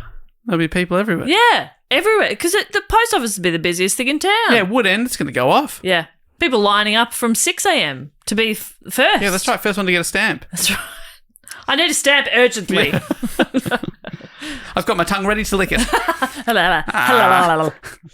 That's efficient. If you got your tongue out already in the line, They just Yeah, just go, one stamp, please. With water on my tongue. the postie still comes at a set time, ma'am. You know, it doesn't matter when you lick it. It's still not being picked up till 5. Stop slowing me down. Oh, great. Now I've had to take my tongue back into my mouth to rehydrate it. Oh my God, thanks a lot. You've talked too much. Now I've got to slobber it up again. Here we go. So let's leave them there playing the waiting game and head back over to the van where the action is starting to pick up. Oh, no. With the kidnappers dragging their feet, Mary Gibbs was growing impatient. As All writes, it had been a long day for the teacher, 6 hours of school and 15 hours of comforting her students, trying to convince them they'd all be fine despite her own fears. So, when dawn was approaching and there was still no sign of them, she decided it was time to act. The van door was locked shut, So she started kicking it. She tried a few different ways, tried to bang her way out, whatnot, but eventually just started kicking it with she was wearing these chunky shoes, luckily, leather shoes with a bit of a heel, and just started. Was there a key on the bottom of the shoe? There was a key on the bottom of the shoe and a laser. I'm going to use my laser in my shoe right now. Well, no, she didn't use laser. She just bashed. Yeah. But she had it as backup. I've got That's a laser. good. Yeah, I can bash this against the wall. She was throwing the key against the door quite hard. No, she kicked it so much that bit by bit a gap opened up. No That way. is awesome. Yeah, it's so good. And just big enough for, she was quite small. She was about 5 foot, and she was able to get through, and then the kids followed Get her out. out. Well, they did. That's what she's yelling. Get out. Tim, get the fuck out. I know it's been fun in the van, but it's time to go. I like it in here. Whoa. So they're out, they're free, but they're lost in the middle of the bush. Yeah, they're in the middle of nowhere. Yes. No idea where they are. But they're like, normally when you're lost in the bush, you stay put. Yes. And they find it, but they're like, we can't stay put because this is where the kidnappers are and coming you'd be back scared to like flag down a car in case Yeah. it's them coming back because you know that they say they're coming back around dawn or Yeah, something. that's right. So you'd be terrified to Yes, what if you get to seen? flag somebody down for help. Not that there'd be many cars at that time of day anyway. But you are exactly right. Because of that, they avoid the roads. Yeah. Because they're afraid of bumping into the bandits again. Instead, they follow the creek bed. So they're exhausted, frightened. She gets the students walking in a single file through the scrub. And they're, just knackered, scared. Yeah. 2 hours later, they hear gunshots ringing out. Oh my gosh. So they duck and hide behind bushes until they see a car, and a couple of women get out of the car and they go, what's going on here? And then for some reason they just realized they were safe. They went up to the women and told them what was going on. And it turned out the women, so the gunshots were a couple of guys hunting rabbits and their wives were just sitting waiting in the car. Oh. So it was just 2 couples there, and they took them back to safety. So they made it. Oh, that's so... No one was Such relief. Obviously traumatic, but Of course, physically they were okay. Yeah. But that moment when you hear a gunshot, you'd be so You're scared. like, Jesus. They've caught up with us. You'd be Yeah. so heightened the whole time because you don't know that, your brain goes to all sorts of scary scenarios of like, maybe the 2 guys who came to get us are just part of a bigger group. Yeah, and exactly. You'd be playing out all sorts of things. Of course, yeah. Whenever you leave, any blank spaces are left for your imagination to fill in not all sorts good. of details. So they might have been safe to like flag down a car on the road but yeah, you'd hear guns and be like, that's for us. Yeah. Whoa. You'd be, what are the odds? Of course, Yeah. yeah, so scary. But I'm so glad. And who wants to take the chance either? Yeah. Gibbs later told The Sun, quote, when they didn't come back before dawn, I thought it's now or never and began kicking the door. But she also said, I must admit, I hadn't thought of escaping until dawn and the children were desperate to do you-know-what. So it's basically like, they all wanted a piss. Yeah. And Fair I'm like, enough. I don't want to be in here with the piss. I don't want to be in a piss fan. It's going to ruin the I have an idea. the bakery smell. I'll Try save and the get out. day. Let's Yeah. let's piss outside and then we'll get back in the van. Wait, hang on a Hang second. on, while we're out pissing, we may as well. Oh. Describing the escape later, Gibbs said, first I got the children to charge the doors, but they were bolted from outside. Then I got Christine Ellery, one of the older kids, to hang on a small chain on the wall of the van. I supported myself on Christine's shoulder, put one hand on the other wall of the van and kicked and kicked and kicked. Wow. God knows how many times, but then bit by bit things started to give. It was fantastic. I crawled out and the girls followed. Max Beattie wrote an article for The Age about Mary a couple of days later. I'll read the majority of it here. It's not that long. And it's got a lot of fun quotes from Mary Gibbs. I've got a strong right foot, Mary Gibbs, the heroine of the Faraday school, said soon after Saturday's rescue. She said it with a grin. Somebody had remarked that only Carl Ditterich ought to be able to kick a metal section out of a back of a panel van, Carl Ditterich being a St Kilda footballing legend. Nice. Is that why we're doing this episode? Because there was a mention of a St Kilda player. I think he might have even been playing for Melbourne by this stage. He was reported and missed the 66 grand final. Oh, no. Yeah, brutal. Wow. What Do could you still get a medal if you've been Nah, you got to be in the on the final in day? the pick team on the day. Wow.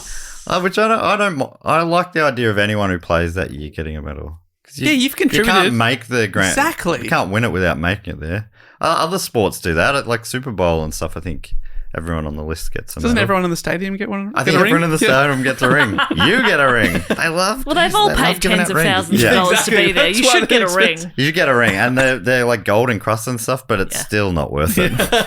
Gold in crust. Gold encrust. In gold we In crust. gold we crust.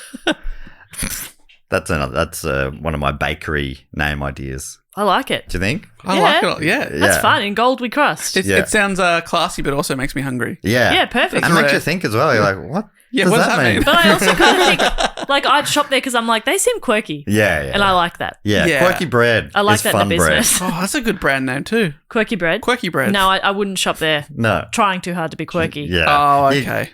you show it, don't tell it. Yeah, probably means it's just like green or something, but it's Yeah. also not good bread. Yeah, You're like, yeah. Fuck off. Fuck off then. If you call these green rocks, maybe. Yeah. That is shit house. Yeah. Learn to bake. Hey, step 1, bake a good bread. Yeah. Step 2, market yourself quirkily. That's right. But subtle. Yeah. Mm. These ones who jump in 2 feet first marketing. Oh, I'm quirky. Oh, Shut up. Let's get the bread right first, guys. Yeah. It's been a very bread heavy episode. Bread heavy app. Gib and the kids. Nah. No. No, it's just It's worth a try, worth but a try. no bad ideas, but You it don't wasn't know good. it until you say it. That's right. Yeah. And I knew it. Anyway, back to this article by Max Beatty. Carl Dittrich should have been the only one to do it, okay? Yeah. Mary Hardley, more than 5 feet tall, has more than just a strong right foot. She has an exceptionally strong mind, something she began to prove soon after the 2 bandits burst into Faraday School. Miss Gibbs, only 20 and in her first year out of Bendigo's Teachers Training College, thought at first it might have been 2 friends of my boyfriend playing a joke, she said. Not a funny joke. Isn't that funny? Get a to be new like, boyfriend if that's what his friends think are funny. If that's your go-to thought too about your boyfriend. Oh, here we go. This is probably a prank. Oh, right. God, he's fun with all these awful pranks. Oh, did Barry put you up to this? Yeah. He did, bloody Barry. Oh, Baz. So within a few minutes, she knew the intruders were serious. An ordeal. Like they said, I don't know who Barry is. Yeah. That's what I knew. Yeah. Everyone knows Barry. Must be from out of town. And the ordeal was to last more than 16 hours. That was the worst time, Mary Gibbs said. The time when I realised they weren't joking. Not the 16 hours. Yeah, the worst part was the ordeal. Yeah. Before and after, that was quite all right, actually. Honestly, the worst part of the ordeal was the ordeal itself. Yeah. That might surprise you. Sometimes the answers are hiding in plain sight. So Mary took a tape recorder, deciding the music on the tapes might be handy to help keep the 6 little girls from panicking. Just a real quick thinker. Well, they're all girls too, aren't they? Yeah, they are, yeah. Yeah. The 2 boys were sick. That's right. Where are the boys? Oh, sick today. Classic boys. Classic boys. Always sick. Always sick. You know what they're like. I can relate to that. So they had the tape recorder just to like play. Yeah, she just said, I guess, Songs and nursery things. rhymes and Yeah. probably Peter Coombe, maybe the Wiggles. And it When you wake up in the morning at 1:45 and you can't go back to sleep and you don't know what to do, you brush your teeth. You know that one? No, is that Wiggles? Good one. No. No, Wiggles is toot toot chugga Chugga, chugga, big red van. Oh. Get in the van, lie on the floor, do as we say. She's like, oh, I might skip that one. It's a bit on the nose, this one.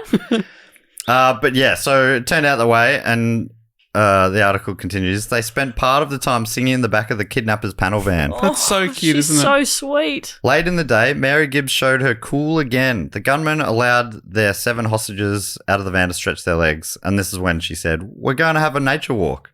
And they did just that, with the kidnapper following them with a knife in hand. Soon after the van left the school, Mary Gibbs decided that she couldn't afford to be scared, saying, I had the children to look after. She kept the little girls' spirits up so well that one of them, Christine Ellery, was to say later, I wasn't ever really scared, which, says a bit. Others, the Canberra Times reported on the girls' experiences in the following days, and some of them did say that obviously they were a bit scared. Robin Howarth, who was 10, said, there may have been a tear or 2 shed by some of the girls, but if they did, they kept it to themselves. The kidnappers had told them they would come to harm if they tried to escape. Robin said, we were terrified. Horrible thoughts kept flashing through my mind. I just did not know what they would do to us. I kept wondering if I would ever see my mummy and daddy again. Oh, brutal. Robin said that throughout their hour-long drive to the hiding spot in thick forest about 12 miles north of Lansfield, the kidnappers kept, quote, laughing and talking about the money they were going to get. Mr. Rex Howarth, father of the 3 Howarth girls, said he hoped the Faraday school would be closed, saying, I don't think the school will be open on Monday. I think they will be sent to another school where there are more teachers. I don't want this sort of thing to happen again. And it looks like that's exactly what happened. The school shut down. Shit. Really? Gosh. So after just over 100 years of being a school, it was closed and was sold as a house, which is what it's been ever since. It's changed hands a few times. Wow. And in fact, isn't this wild? Because it doesn't really matter, but I was going to do an anthology of lottery winners' stories gone bad. And someone who suggested this story mistakenly said that this had to do with a lottery winner, which it doesn't. Oh. So that's why I found this story, and it grew and grew. So I ended up choosing it.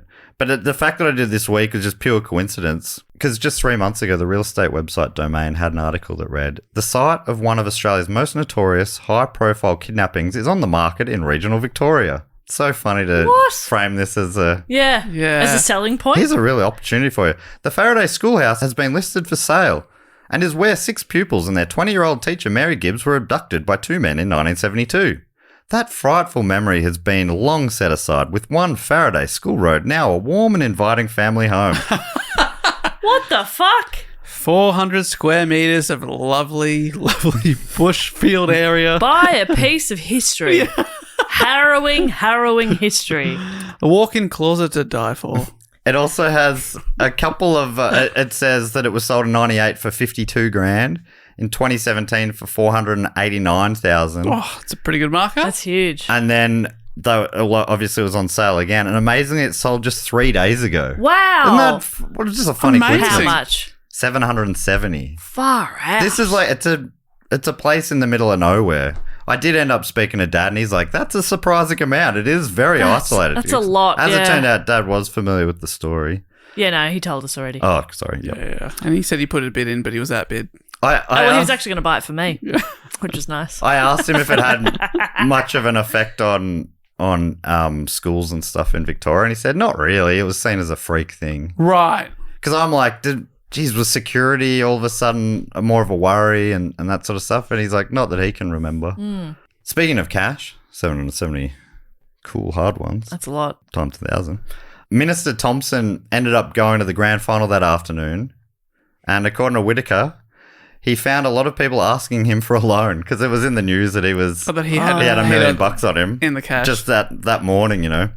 And he later quipped, I've only been a millionaire once in my life, and all the shops were closed. Saturdays used to be not have shopping. I don't love that. I don't love it. It's quoted in so many articles. Nah, it's all right. I think you got to pay that because, you know, if you saw him, you'd go, all right. Let me show you a photo of him. All right, I think I do like it, but I think because we know everyone's fine, then it's a fun joke. But if he's making that at the time and there hasn't been any kind of resolution yet, you'd be like, what the fuck, dude? No, He's just high-fiving people. I was a millionaire this morning. Yeah, beers on Anyway, the- kids are still missing, but footy! Yeah. But how good is footy? Footy. Yeah. you know, he just looks like a cartoon of a politician, Yeah, sort it of. does. I mean, the politician Erica Betts still looks almost exactly like that. Sure. I think this guy was maybe, you know, not quite an Eric Betts level evil. Yeah. Not quite. Not quite. On the scale of allegedly. on the scale of 1 to Eric. Eric being the worst you could ever be. Allegedly. It'd be a great drag name, Erica Betts. Yeah. And I reckon he'd love that. Yeah. Yeah. So anyway, yeah, bit of fun. All the shops are closed. That's fun. What a time. It's like, what is that, 50 years ago? And Saturdays you couldn't go shopping. It's That's wild. Really wild. Anyway, so we went to the granny and like I said, Carlton played Richmond and Carlton beat Richmond. So we had a bad day. Oh, in the no. end. Man. I was just Things had thinking. started off so well Yeah. I for him. He know. had $1 million, but all of a sudden the shops are closed and now his team loses the granny. I was just hoping he had a nap Yeah, surely. in between. He's had a but shocking also, sleep. like, how long did they sit there waiting? Yeah, I think for a Well, while. I guess once they took that guy in, they were done, right? Or like, I think, yeah, I don't know. Yeah, I guess so. But they waited, and it was clear that they weren't coming again. So Carlton beat Richmond. How are these numbers? They won 177 to 150. Wow, huge Wow. score. Wild. Huge. In front of more than 112,000 people at the MCG. But even more than the footy score, you're probably wondering what happened to the kidnappers. Yes. Were they ever found? Well, like I say, they never turned up to pick up the ransom money. In fact, remember the 4 a.m. call requesting the money be left at the Woodend post office? The whole reason they were there? Well, according to the Canberra Times, 10 minutes before the money was due to be left there, so at 10 to 5, another call was received from the same man who said his earlier call was a hoax. He had said that as children were involved, he did not want anything to do with it, which is very confusing. The earlier call. So the guy called up to say, Drop the money off drop at the 5. money at 5. He called back 10 to 5 and said, I was just joking. I didn't realise kids were involved. I don't want anything to do with this. And that was a different person to the guy who was just loitering around the post office at 5 a.m. Well, you assume. Or they assume. He was Right. waiting for a mate. Yeah. Maybe We're the going to mate, go for a though. jog. Yeah. Early morning jog. Oh, is it illegal to go for a jog now? Well, I'm wearing jeans, but that's how I like to Oh, jog. it's illegal to jog in jeans now? Is it? I'm sorry. I'm confused, officer. What is the crime? Get your hands off my penis. So was this actually a hoax, or was it the real kidnappers getting cold feet? That's something, it seems to me like they've gone, oh shit, maybe that guy sees the cops, sees there's more than one person there, goes back to the payphone and goes, Actually, "Oh, it's just, actually, I was just joking." Well, one way to avoid cold feet, go for a jog. Oh, that's true. how about put on socks? That's another way. Such an inefficient way to warm up your feet, Dave. What about a foot heater? Hot water bottle? So they also left the van in bushland where it was, where the girls escaped from, which is about 25 miles from Faraday, I think. Or, it was a bit of a drive away. Yeah. And the police later found it there. The cop who found it was Senior Constable Anderson from the Lancefield Police Station. And he believed that if Gibbs didn't kick her way out of the van, they would not have been found for weeks and would probably have died in the van. Oh my shit. God, that would have been so awful. Because, they weren't going to come back for them. Yeah, it's unclear. Other cops and other people have said they thought maybe it was only abandoned after they went back, saw that they'd broken out, and they're like, oh shit, Yeah, possibly, yeah. everything's gone pear-shaped, let's flee. We got to go. It's very different. I mean, yeah, I was going to say, surely they wouldn't want to have, harmed the kids, even at some stage when they go, I think we've fucked this up, let's bail on this. Surely you'd go back and let them out or something. But that's probably just me, not a criminal, thinking that, Yeah, it's just hard to know. 'Cause, Yeah. I think plenty of these kidnappings that people think, I'm never actually going to hurt it. This is all bluff. I knew the whole time that I was never going to hurt them. So what's Yeah. the worry? But Yeah. others are like, I'll do anything for this. I'm not Yes. joking around. Yeah. So, yeah. And I think it's still unclear what happened in this case. I'm so glad she just kicked her way out. What a legend. It's such a legend. They haven't found the guys. 3 days later, the Canberra Times reported more than 400 police, most of them armed, were still searching tonight for 2 men who, on Friday, kidnapped 6 schoolgirls and their teacher and demanded $1 million for their safe return. Officially, police have said they do not know why the kidnappers had left their hostages or why they did not attempt to collect the ransom which the Victorian government had made available. But police sources said today they thought the men had panicked when they realised that an army exercise was going on in the area. So there was this huge army practice operation. Oh my God. And so there's armed forces around doing training exercises, yeah. They're like, a dress rehearsal. going to get their ransom money and they see 4 tanks and they're like, oh shit. Yeah, we might be outgunned here. They see me running along behind the tank going, give me a go! Come on! That one looks fun. Give me a go! Submarines are silly, but tanks are Tanks are fun. fun. Silly too, but Oh, they are silly, but bit of fun. Yeah. They make more sense than, let's go underwater. Gloop, gloop, gloop. So stupid. What are you doing down there? Cut it out. Get a boat. I love that we've got multiple Submariner listeners who they don't seem to mind that joke at all. But one guy has definitely offered us a a tour on the submarine. No way. Yeah. Is that your answer? That's good stuff. Or does he mean that submarine that's like halfway to Sydney? What town is that? I forget every time. Oh, yeah. The Holbrook. Holbrook. Thank you. Well We got done. it. We got Holbrook. Holbrook. Confirmed. Matt, his mind is faster than a computer. To be honest, I didn't even confirm it. But I felt like it was probably. Yeah, it feels right. Yeah, Let's- it is The Holbrook. point was maybe moot by then. So yeah, army exercises. That's what the theory is. That's what's sort of scuttled them apart from anything else. Just sounds like they're a bit hopeless, really. Then working with Mary Gibbs, the teacher, they were able to get a description of the car, a 1960 or 61 Holden sedan. She was also able to tell police that the men had apologised to her for the smell of the car and that they'd said they'd been living in it. So sorry about the smell of the car. They're We've laughing. been pissing and shitting in it. Yeah. Sorry about that. And she's like, She's like, did you think you could maybe leave the vent Yeah. for that? And they went, we just had a piss corner it was right there. in and a front shit of us. corner. So there were two of the corners are We're gone. unusable. Yeah. They were both down this back end, which is where the door is. So that's how we're getting in and out. We've got to pass the piss and shit corner. Not gentlemen, those two. I'll tell you that for nothing. After working with police, Gibbs also helped put together identikit pictures of the two men. Here they are. It's so funny that they were put together by the same. They look like two different artists put these Very pictures different together. artists. Yeah. Yep. right, there's the floppy hat. Yeah, and the glasses. But what a jawline. Yeah, that other man. Oh my God, he's all jaw. Yeah. Ooh, hubba hubba. Nice. Both got a couple of ripping pairs of sideburns on them. Yep. Yes, 1972. Yeah. the year of the burn, I think. Says police identikit sketches of the suspects. The first is described as in his mid-20s, 5'7" tall, blue eyes, slightly hawkish nose, David. Hang on. pimply face, Okay. You've got beautiful clear skin. also Thank you. stocky build, Okay. All right. And you're out. and Was it with just- long dark hair. It was just blue eyes. Just blue. I was going to say, because I also am not in my mid-20s either. It's blue. You could pass for mid-20s Okay. easily. But in you got 1972, yeah, I think you could have. you got blue eyes and you're 5'7", so The second Yeah, is actually, about, that's right. This is my exact height. well, this is close because to it's your my age, exact Dave. height. Oh, yeah. We're the same person. The second is about 30 years old, 5'9", average to medium build, with brown shoulder-length hair and long red bushy sideburns. Oh my actually, gosh. that's closer to me. Shit. That's much closer to you. Ah, shit. Where were you two in 1972? I'm living in a van. Yeah, I think I was finding myself. That also In a means van. living in a van. I found myself in a van. That translates to living in a van.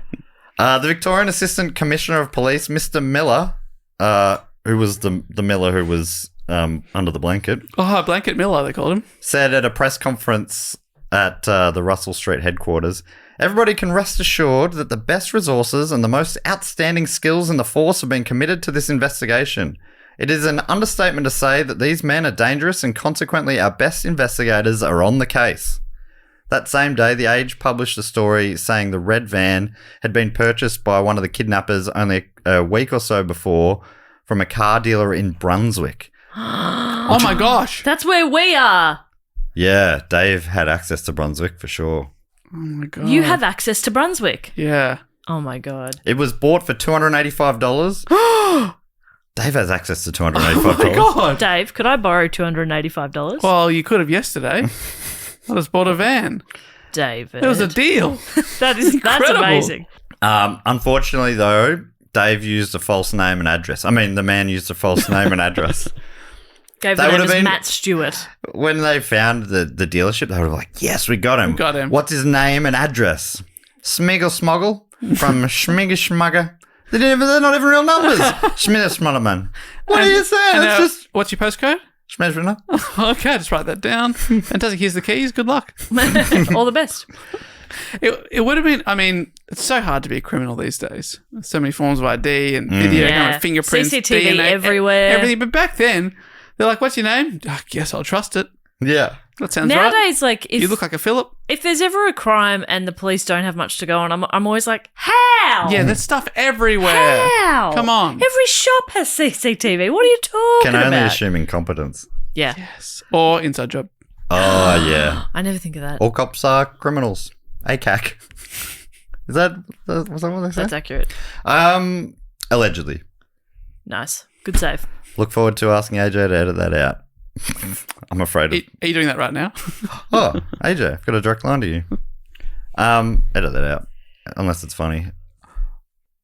So, yeah, they've got the guy, but unfortunately it's a fake name and address. Okay. But they're getting closer. They were actually becoming quite confident. One of the men was well known to them and had actually been on the run for the last 5 months. Oh. Had a long list of crimes.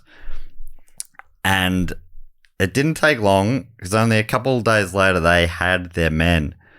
Friends Robert Clyde Boland, 32, plasterer of Queen Street, Bendigo. This is published in the newspaper. I love it. Yeah. In the olden days, they just dox them. They dox them like straight up. Yeah. And Edwin John Eastwood, 21, plasterer of Natal Avenue, Edithvale, Melbourne. Oh. So way down the Live other quite far apart. side of town. But brought together in the Brotherhood of Plastering. Yes. Of course. All plasterers know each other. Yeah. After initially pleading not guilty, Eastwood changed his plea to guilty and was convicted by the jury, later being sentenced to 15 years in jail. The Crown said Miss Gibbs identified Eastwood and Boland in an identification parade. Evidence was also presented that Boland was the man who bought the van. You should remember this, though. Boland was the one who was able to come up with a fake name, not Eastwood. Okay. It wasn't in his skill set. Despite changing his evidence that it incriminated Boland and instead saying Boland was not the man who took part in the kidnapping with him, in the investigations, in police interviews, he said, yeah, he was the guy who did it. Signed a statement saying as much. Then early in the first, Boland had 3 trials. The first 2, the juries couldn't reach a verdict, so I went to a third one. The first one, he said Boland was the guy, and then he changed his story. He said, no, he wasn't the guy at all. Despite that, Boland was found guilty as well in the third trial and sentenced to 17 years in jail. Wow. According to Whitaker, Eastwood has maintained that Boland was innocent of the Faraday kidnapping and that his real accomplice was related to the man that Thompson spoke to at Woodend. He said whoa. He said that guy that drove around and you took in for questioning, he was actually my partner. Oh, okay. And Eastwood, decades later, wrote a book about it and named the man as Bob Weston. But the police, and as well as Mary Gibbs, maintain that the right men were jailed. What? Like she said, based on their appearance, she named them. And the police have suggested that Eastwood was backtracking to try to make it up to Boland after he incriminated him early in the investigation. Right. He wrote this book and everything when he was about to get out of jail. Boland was already out, and they're like, he just wanted to. Right. He said, no, I didn't. That's what the police say anyway. But was Boland the one that he admitted that it was him? Boland eventually. No, Eastwood did, and Boland. So let me ask that again. I'm confused. Yeah. So Eastwood's the one that said, okay, I pleaded guilty, it was me. Yes. And he incriminated Boland. Yeah. And then later said, oh, no, I was just kidding. It was actually that guy you met on the street. Yeah, that's right. I don't know his name. And he also said that the police pressured him into incriminating Boland early. Okay. He said that they said to him, if you don't sign this, we're gonna bring your girlfriend in. And he's like, oh, all right. And supposedly he says, I said, yeah, okay, sure, Boland did it. I'll sign whatever. Leave her out of it. And he's like, but he'll have an alibi or something. They'll know he couldn't have done it. That's what he said years later. Years later. He's like, I incriminated him, but I knew he'd get off. I can't believe that they clearly didn't do it. Yeah, but me saying he's guilty, they're not going to think he's guilty. Yeah. Yeah, there's nothing legally binding in that. Yeah. No. And I'm just signing it because, there was a spot for it and it said sign here, so I did. But I was under pressure. That's interesting. So it's very murky. But yeah, the fact that Gibbs says it was him makes me think, and she drew up those things like straight after, and it does resemble him. Yeah. As much as a big potato looking thing could resemble a human. Gibbs was awarded the George Medal in 1973, which was, quote, instituted in 1940 by King George the 6th as a second level to the George Cross. It is awarded for acts of bravery in a non-war setting by civilians and members of the armed forces. involving circumstances of extreme danger where military honours are not otherwise available. So it's like quite a high bravery award. Earlier, Thompson had said, the release of the children is very largely due to the presence of mind of the teacher. She showed extraordinary courage. Wow. So like I say, I messaged my parents last night asking if they remember the kidnappings because they were around the same age, both teachers, et cetera, et cetera. They didn't reply till this morning, and Mum replied, you know Mary Gibbs is your dad's cousin? No. What? Get out. Isn't that wild? You didn't know that? First cousin. Well, I didn't know. I had no idea. So Dad called soon after, and we chatted about it. He reckons I've probably met her at family functions, like like when I was younger, because their dad and her are about the same age. Dad's sister is Her mum. mum. So Yep. she's a First Stuart without name. Wow. And then it all made sense of like the Stuart women are just like it just sounds like such a Stuart woman thing to do, to kick the door down and just to be a sort of a badass in that moment. Wow. They're also like big, confident sort of personalities. Just get it done. I'm like, that makes so much sense. That's awesome. Wow. I could totally picture one of my sisters kicking the door. Yep. You know, not to diminish what she did, because No, she actually no. had to do it. But I'm like, oh, I can see that. I can see that in your sisters.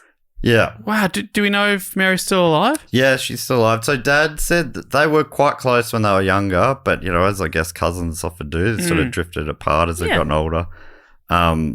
He did say that the family were following it very closely, of course, because it was big news and they were very directly related to it. So it was a pretty stressful time, but it was Over relatively quick, you know, you were hearing about it and then they were found sort of soon after those early and you're reports not getting came like out. 24-hour news updates. Yeah, Yeah. that's Like we right. do There now. were Exactly, morning and yeah. afternoon newspapers, Yeah. but Not like live blogs Yeah. updating every 5 Tweets minutes. going, yeah. and there were a few days while the men were on the loose, but at least they knew that the kids Yes. and Mary were safe.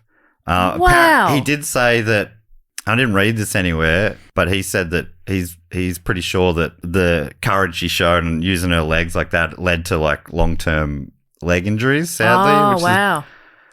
pretty shit, but yeah. She's got a different name now. She got married and, but yeah, I was just like, holy Wow. shit, I'm related to a fucking hero. Yeah. What a legend. And you could ask questions like, what happened if I'm sharing the genes? Uh-huh. It's obviously dilated a little bit. Mum, Diluted. Diluted. My eyes have dilated. Yeah, a lot of teachers in my Yeah. family. If we were trapped in a van, I'd trust you to kick us out. Yeah. Yeah, I'd be like, Absolutely. can you dilate this van? I want to be born by this van and get out. I want to be birthed. Oh, is that what dilation? Yeah. I was thinking like dilated Yeah, pupils. pupils dilate, but so Yeah. does a vagina at birth. Okay. Well, you know, Or a cervix, more specifically. We're all learning a here today. vagina. A vagina. My vagina's dilating. Could you get the nurse in? My vagina's dilated. I would say in that case. Uh-huh.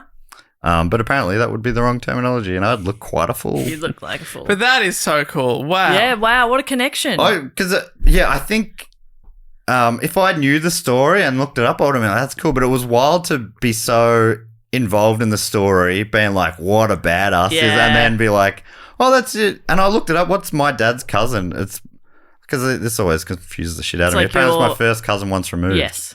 I'm like, I'm just a couple of steps from greatness. That's pretty wild. And it's so great that you're telling this story the whole time. We're like, what a bad, I love this woman. She's so cool. Yeah, yeah. Imagine if we were like, what an idiot. Oh, I know. What a piece of shit. And you're Anyway, like, Dad never it's- got back to me. But it's also funny that, like, I mean, you could have not asked your parents about it and then Yes. a few weeks later be like, oh, did you ever hear? And then you find out. Like, it's cool that It was you know. it was funny that I don't know why I thought to ask. I guess it was Yeah. the kind like that was close to where they had taught, Yep. and also just their family's full of teachers. Both Dad's parents are teachers. He's got siblings who are teachers. It's Yeah. so funny that he's got cousins that are teachers. Yeah. They're just a big teacher energy in that Yeah. family. Yeah. Not me. I can do, so I don't need to You teach. don't teach. Yeah. What I can do? Well, I don't You talk need real to answer goodly, that. so- Oh, yeah. Yeah. I think I've proven that today. Yep. Anyway, that's not the only twist and the final twist in this tale. Oh my God, he's got Mary Gibb in. She's here. Oh my God, send her in, please. Oh, I was going to save that for later. Oh, okay. Yeah, No. off pod. That's just for us. I don't was see how kind it's of. I was wishing that I'd ask. I mean, I don't know if she'd still want to talk about it and stuff. It does sound like a lot of the people involved. Some of the kids, there are quotes like, "Yeah, we don't really talk about it much. We just sort of got on with." Fair things." enough. Yeah. And like they were so young, which is a good thing in a lot of ways because obviously it's still deeply traumatic, but they've had a long time to process stuff, forget stuff, repress stuff. Yes. And yeah. There was one of the, I think it was the journalist Wayne Grant. Was it Wayne Grant? He said that back in those days it wasn't really counselling and stuff. No. If you didn't have strong family and friends, then you were pretty stuffed. But apparently all these kids, that was like a tight community. And Yeah, good. But still, you wonder how much sort of like, well, let's just not talk about it. Yeah, that's definitely Push it down. the Just push it. attitude of the Sorry, time. mind pushing it down a little A further. little further there, Little Dale. further. I can still see it poking out a little bit. If you wouldn't mind pushing that down. Let's just, we'll close down the school. We'll Yeah. not look at that school anymore. It's gone. There you go. There you go. It never happened. Fixed it. Anyway, like I say, there's another twist here. So the two men are locked up. Boland gets out after his time. What, 17 years, did you say? 17 years, and he... And he's the one that said, I didn't do it. Yes, and I think he maintained that the whole time. I believe that he hasn't reoffended. Eastwood, on the other hand, after a few years of being locked up in Geelong prison, on the 16th of December 1976, he escaped. No. 2 months, he wasn't found. Then all of a sudden he popped up, or someone popped up. Let you see. Let you be the judge. When on the 15th of February 1977, another teacher and their students were kidnapped. What? Again, the teacher was young. Rob Hunter was only 20 years old. This is why I know the story. Because you're friends with Rob Hunter. Yeah, he's my cousin. No. Yeah, yep. No, keep going. But this came up in like a family conversation in the last 2 years, I reckon. Right. So he did another, I haven't heard of this, did another school kidnapping. Yes. Rob Hunter, only 20 years old, at that point had only been teaching for 9 days. Oh, Rob! Like Gibbs, he was the sole teacher at a tiny school, this time in the Gippsland town of Wurundjeri, and the school there had only 9 students. So it's similar in a lot of ways. Did he get a new student each for each day he's been teaching? Yeah. Yes. They Yeah. eased him in. One student one at a day. student. It's 1-on-1, it's 1-on-2, 1-on-3. Yeah. Going to be brutal by the last day of the year. But so John Sylvester wrote a great article about this. John Sylvester's like the crime age, one of the big, he wrote a lot of books about Melbourne underworld and stuff. But anyway, writing for their age, I'm going to quote his article quite a lot here, or read from his article quite a lot here. He writes, "The rookie teacher at the tiny country school was startled during morning recess when some of the kids ran into the single weatherboard classroom yelling, 'There's a man outside with a gun.' His initial reaction for someone so experienced was remarkably calm, believing his 9 primary school students were more at risk from overactive imaginations than an active shooter. He thought the gunman was probably, quote, some harmless hunter out shooting rabbits, like the opposite of what they thought in the last one. Yeah. Then he saw him, the man in a balaclava, not a floppy hat, pointing a handgun straight at the teacher's chest saying, 'Don't try anything fucking smart or I'll shoot you.'"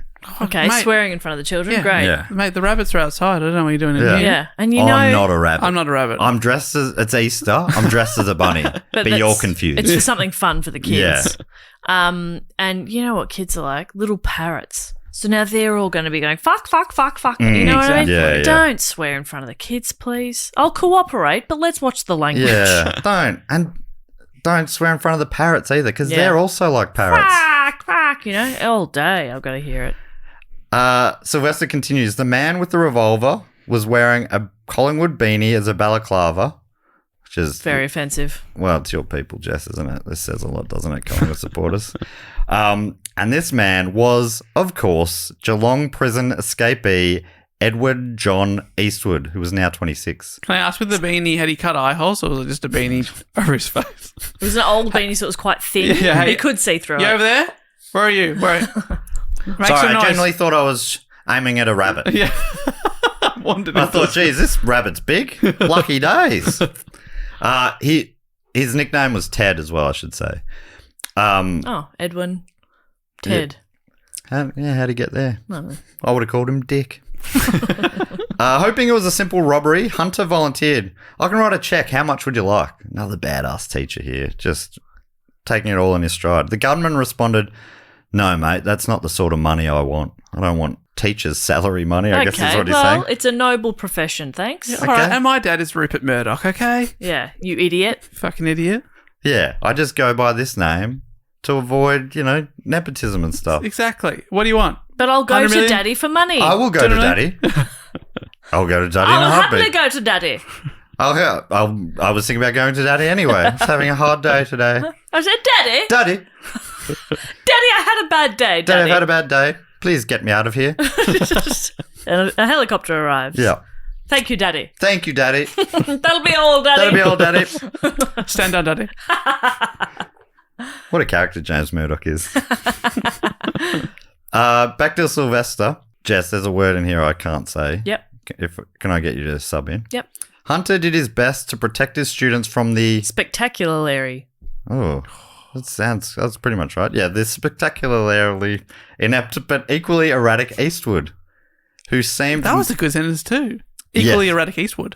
I mean, this is Sylvester. Yeah, that's John Sylvester. fantastic He's writing. not fucking around. Like, he has his rep for being an inside man. He knows all this stuff, but also the writing. He also The knew prose. He knew Shakespeare. Yeah. Did he? I didn't realize that. So, yeah, the inept but equally erratic Eastwood, who seemed more interested in headlines than getting away with his idiotic crime. Eastwood was nervous, distracted, and sweating profusely. Don't wear a beanie over your head, mate. When he initially grabbed them. When a grade 5 girl asked, "What's your name?" the gunman eventually responded, "Ted," failing even to attempt to provide an alias. The Bollard was the other guy, and the first crime was the one who gave a fake name. What's your name? Oh. Edwin Eastwood. Oh. Dude, you're a gunman. Do you have to respond to the grade 5 at all? Yes. I know, whatever. Beanhead. It doesn't matter. Call me sir. And then all the kids are going, beanhead, bean. Shut up! No, stop Shut it. up! Ugh, I hate you kids. Eastwood always craved the spotlight, even if it was held by armed police, Sylvester writes. His planning was so poor that he tried the kidnapping at another country school earlier before randomly choosing Hunter's class. His ransom note had the name of his original target, Alambie, crossed out and replaced with Wurundjeri. I hope I'm saying Alambie right there. Trying to remain outwardly calm for the sake of the children, Hunter managed to unplug the electric clock to leave a clue to the time of the abduction. Ooh, that's it stopped clever. at 11:10 a.m. So clever. I wouldn't think to do that. No. And if I was the cop walking in, I wouldn't immediately go, the clock stopped. He needs Poirot to be on the Yeah. case. I feel like that's on who's tripped over the power cord and later said, nah, did it on purpose. Yeah, backdating I it was unplugged actually really smart. That was really clever. That's clever. It's sort of like in movies where they always go like, the watch stopped at this time. Yeah. I'm like, The watches actually stopped. what, the watches stop? Really, guys? But also, you're like, I mean, could that be a red herring placed there by the assailant as well? Because that's what this assailant actually does. He places a little red herring. According to Nicole Henley, writing for the blog of Misdeeds and Mysteries. Oh, wow. Eastwood chained the children together and bound and gagged Hunter before putting them into his stolen Dodge truck, driving for several hours. So it was a lot more violent about it, chaining them up this time when they were in the first 4 years earlier or whatever, 5 years earlier. It was 4 years earlier. It was a lot more chilled. Moreover, before leaving with his prisoners, Eastwood left a note behind on the front door of the school, telling parents of the children that they were on a nature walk study, which maybe he got that idea from the first time around, and would be, quote, back in 2 hours, delaying the sounding of the alarm on the kidnapping taking place. This is quite a smart move by him. Yeah. But he just signed by their teacher. Signed by Ted. Just scribbled it out. But he also hasn't, I wonder if he put like a time on it. As in, like, we were leaving at 3, so we'll be back at 5. Yeah. But also, like, but we're here to pick him up at 3. Yeah, So why would you leave at 3? Why would you start at the end of the day? That would raise alarms for This me is weird. as a parent. Henley continues.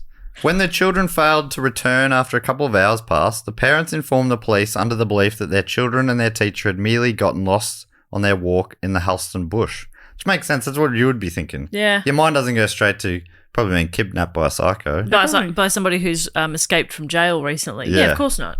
Henley continues, meanwhile, with prisoners in tow and no one yet aware of the situation at Merbau North, Eastwood posted a letter to a newspaper editor demanding a ransom. And Sylvester breaks it down. What did the kidnapper want? His ransom is very silly. As Sylvester says, it was as stupid as his initial plan. Oh, no. In a note to his old mate, the Education Minister and Deputy Premier Lindsay Thompson, he's obsessed with this guy, he demanded the release of 17 of the state's most dangerous criminals from Pentridge, an arsenal of weapons, $7 million in US currency, 100 kilos of cocaine, 100 kilos of heroin, and a late model car with a full tank of petrol. And Sylvester jokes, with $7 million, he couldn't buy his own juice? 100 kilos of heroin and coke. 200 kilos of drugs. Yeah. And What the that's too much. a car. A car can't carry, that's too heavy. Sounds like he's gone on a legal version of The Price is Right. Yeah. You want a car, 100 kilos of cocaine, 100 kilos of heroin. Come on down. The release of 17 of the Yeah. state's most dangerous criminals as well.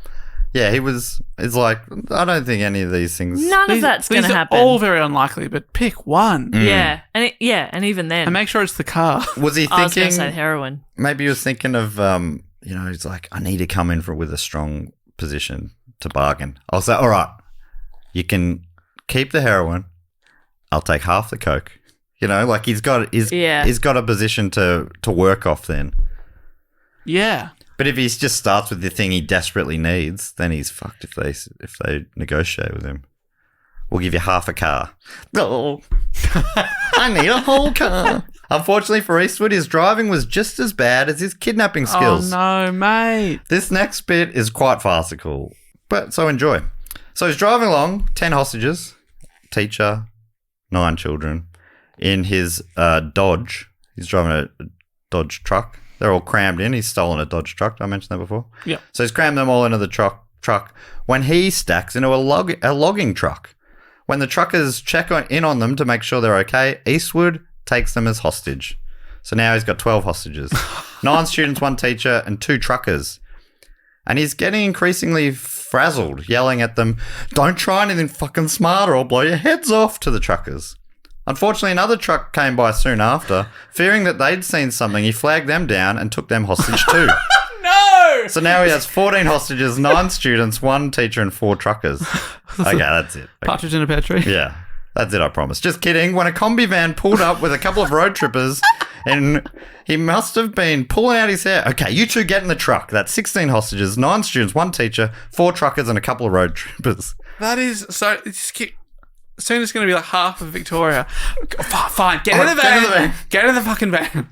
The cops come to arrest him. All right, you're in. You're in the van. Wait, why are we doing what you're telling us to? So he's super frazzled, and all of a sudden he's got so many people to look after. And before it was a lot of kids and a teacher who was worried about the kids, so maybe it was a bit easier to keep them as one unit. Now it's like multiple unrelated adults that he doesn't know anything about. According to Sylvester, he jammed all these people into the van or the truck and eventually drove to his campsite for the night, where they shared tinned ham and stolen chocolate. There's no more delicious chocolate than stolen chocolate. Is it like he shared it with his captives? I think so, yeah. Hey, he's all right. That night, Hey guys, come on, let's come sit around the campfire. Come on, let's do this. I'll loosen your chains a bit. That night, Eastwood openly bragged about the Faraday kidnapping. What a fucking idiot. So you just identified yourself? Yeah. And I'm that guy. yeah, I'm that guy. You would have seen me in the papers, probably. The one I've just broken out of jail. Eastwood. Apparently, they listened to the radio and the kidnapping was reported, and he was super chuffed. Guys. In front of everyone. Come on, have a listen. Alex, shut up back there. They're talking about us. That's me. Huh? He's like, That's me. "Huh?" Yeah, totally. He said, in all the bragging and stuff, he said to his captives, "If the police confront me, I'll shoot it out with them, and I won't be going down alone. I would shoot some of you as well. That's what he said to the captives. Oh, Cool okay. guy. Great. Well, good way to keep him on side. Yeah. Hey, but remember the chocolate. Wasn't that nice? The Hey? salt chocolate. Sylvester continues. In the darkness, truck driver Robin Smith slipped his chains and crept out of the campsite. He then jogged more than 10 Ks to a farmhouse to raise the alarm. By 6:45 a.m., Eastwood, who's obviously the prison escapee, realised he'd let one of his own prisoners escape. He bundled his remaining 15 hostages into the underpowered van and took off. Almost immediately, police were on his tail. Eastwood, holding his revolver in hand, put his hand and arm out the window while he was driving and took some shots at the police cars chasing behind him. So he's All right. pew, pew, pew, trying his best. Police fired at the tyres, but one bullet ricocheted through the cabin. Oh. And eventually Eastwood was shot in the leg and arrested. On Monday, November the 7th, 1977, 38 weeks after Eastwood walked into the Wurundjeri primary school, he pleaded guilty in the Supreme Court to 16 counts of kidnapping, 3 of theft of vehicles, 3 of using a firearm to avoid arrest, 1 of escape, 1 of burglary, and 1 of theft. Oh my God. He was sentenced to 21 years with a minimum of 18 and was released. That doesn't seem like enough. No, I know it doesn't. Like, because he's Consider- already yeah. just fleeing prison. Prison is a lot, and but one Is it- count wait, of is this- kidnapping is surely a lot of years, and you do that 16 times. Yeah. But then is this on top of the sentence he was already serving? I think, yeah, because that was already quite long. He still had like 10 years of that to go, which you'd Yeah. think would be increased because of the breakout. Yeah. I mean, look, I don't understand. Yeah, I don't know. I don't understand the law. Right, but you're about to say, sorry, that he got out? He's out? Yeah, he was released in 1993. So he's been out for quite a while. Wow. He has said that when he was shot by police, he said that was after he'd already given himself up and they shot him unarmed in custody. Of course he said that. But it's hard to know how much you can believe this guy, to be honest. Yeah. According to Henley, it would still not be the last people would hear of Eastwood, as on the 30th of April 1981, he fatally strangled a convicted rapist named Glenn Davis in the exercise yard of Pentridge Prison and was charged with murder as a result. He was consequently acquitted on the grounds of self-defense as he was stabbed a total of 10 times during the incident. Oh, wow. What? Pretty good evidence that it's self-defense when you're strangling a rapist, but you're getting stabbed at the same time. Oh my God. What the fuck? When did Pentridge become no longer a prison? I reckon it was in the 90s or early 2000s. That recently? Yeah, I think so. Sorry to ask a question. No, that's Nobody okay. has the answer to. 97. Wow. It's now a cinema. Yeah. You can go get a massage there. And I have. But anyway, we'll finish talking more about Hunter, this Yes. the second teacher, who is a badass in his own right. According to Sylvester, more than 40 years later, the recently retired Hunter has written a riveting account in the self-published book Day 9 at Wurundjeri, his personal recollections of what began on Monday, Feb 14th, 1977. It's amazing that he had to self-publish it. Yeah. Sylvester's obviously a big rap for the book, saying that it's available at the website kidnappedteachertalks.com. But he also says it should be picked up by any mainstream publisher with half a brain. So Yeah. it's like, why is this self-published? Anyway, he also said that schools can contact Rob Hunter through the website. So he goes and does talks at at schools, schools. I guess, from Kidnap Teacher Talks. That's what I got from it. Okay, good pickup. Wow. Sylvester also says that Hunter refused to be defined by the kidnapping and continued to teach around Victoria, retiring after 44 years in education. The key, he says, was to let go of his anger towards the kidnapper and reject his desire for revenge, which obviously would be very hard to do. He now delivers those kidnapping lessons in school lectures entitled Health After Hurt to kids about mental resilience. Wow. Of his students, he says that some of them are now grandparents and that all, which is wild to think, and all were affected by the kidnapping. 4 did not return to Wurundjeri primary afterwards, which you can understand. Yeah, of course. Meaning that for the rest of the year, he just had 5 students in the school. Oh, wow. And I'll finish with this, which I think is a lighter note, a bit of fun from the ordeal. Looking back, Hunter remembers being angry at Eastwood for obvious reasons. like a lot of it was like, how dare you talk to my kids like this? Yeah. All that sort of stuff. Fair enough. But he also remembers getting angry at him for quite trivial things. Do you remember the note that Eastwood wrote saying the class was out for a nature walk? Yeah. Oh, yeah. Well, it was written in all caps. And Hunter later said, this annoyed me. He had written a notice making out that it was me who had written it, and that made me angry. How dare he? Yeah. Despite the crazy circumstances, I was also irritated by the way it was written. His use of capital letters was wrong. Any primary teacher worth his weight uses every opportunity to model and teach the use of correct upper and lower case letters. I would not have written that note in capital letters. Well, that was, the first clue. Parents turned up and went, hang on a second. Hang on. That's not the work of... That's not Mr. Hunter. We've known him for nearly 9 days. And I know him to use every opportunity to model an example. Or is it possible that those 4 kids didn't come back? Not because of the kidnapping, but because the parents had seen the note and gone, I don't want this guy teaching him. Oh, calves. What the heck? Oh, come on. Should be cursing, surely. So that's the story of, I guess, well, really it's the 2 kidnappings, but the episode will probably be called The Faraday Kidnapping. Wow. I cannot believe he did a second one. I know. That is so surprising. It is, yeah. And the fact that he was just like, he was losing his mind. Everyone he saw, all right, you're a hostage. Okay, you're a hostage Call now. me, Van. Get in there. Get in there. He's flagging down other people to be like, come on. Like, I guess he was just like, they've seen too much. Yeah. People are driving past. They're not, no one's assuming anything. People got their own stuff going on. Yeah. I'm not looking in every single car I drive past on a highway, Come on. Come on. That's very funny. That's- that part. It's because, like you say, it's such a farce. Yeah, it was, comical. And it actually, I don't think that part of it, but the story itself ended up being a book. A book was based on it in 1980 by Gabrielle Lord.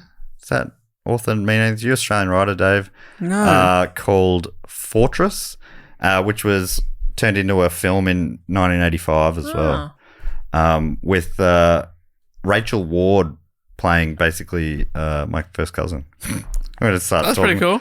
I mean, they changed the name of the character, but that was the teacher character. Wow. So I wonder what that would have been like for having, it was 13 years after the movie comes out from when it happened. So Yeah, it's not long enough, it would is feel. it the kind of time where you're like, I don't want to be reliving it, or is it is it like, I'm being portrayed by a movie star? I guess it would depend on your personality. I'm pretty sure Eastwood would have been stoked. Oh, yeah. Yes. By the sounds of it, that's based on me. Yeah, it definitely sounds like he'd love that. What a story. I was pretty happy to have some fun with that one because my memories were like 90% everyone was okay. I was pretty sure. And I also sort of thought, you're probably not going to tell the story of a bunch of primary school children. I also was confident for that reason. Yeah, like all dying in awful ways or something. So I was confident we were going to be okay there. But still a really scary, obviously, not to downplay at all what they experienced. It sounds because horrendous. things could have gone wrong. Of course. I mean even that bullet ricocheting through the van. I did not know where that was going to go. The fact that nobody was even hurt from that is incredible, considering there was 100 people in the van. It hit the only bit of clear space in there. That's wild. But yeah, I must have heard of it at some point during my life, but I have no recollection of it at all. But yeah, I'm glad I messaged Mum and Dad. Yeah. I'm always glad they message, but especially now. When I was in Adelaide, Bop, I was chatting to a guy, and I'm blanking on his name right now. He's played in an Irish band. Okay. At the time, was coming up to St. Patrick's Day. Was it The Edge? It was The Edge. Thank you were chatting to The Edge. But we were talking about Irish music and stuff, and I was like, Jess actually, she's related or has a family friend who's in one of those legendary Irish bands. Am I right in saying? I said I'd ask you that and let him know, but hopefully he's listening now, because I can't remember his name. It's the Furies. The Furies. Mm-hmm. Knew it was one of the big ones. George Fury. And it's George Fury. Yes. And he's your dad? He's my dad. My dad. He's the father of my cousins. Right. I say that because I wouldn't say uncle. Yeah. Because... But he was like an uncle when you were younger or something? Because didn't you he came whenever he was over. Didn't you hang out? or something? Yeah. He and my auntie were never together. Right. But he would come and visit his kids sometimes. Yeah, Every great. few years or whatever. So Whenever they were on tour in Australia, Yeah. he'd chuck her a text. Yeah, pretty much. Fury's in town. Pretty much. But yeah, George, On you, George. lovely man. Always fun having him around because somebody would just hand him a guitar and then there'd just be music in the background. It was great. But yeah, the Furies, and there was I don't remember where I was now. One time on Roadshow, we were in a venue, and you know how like certain old theatres and stuff around the place will, travelling bands or performers will sign the walls or something. The Furies were written there, and I was like, that's kind of cool. That's awesome. Now I'm performing here.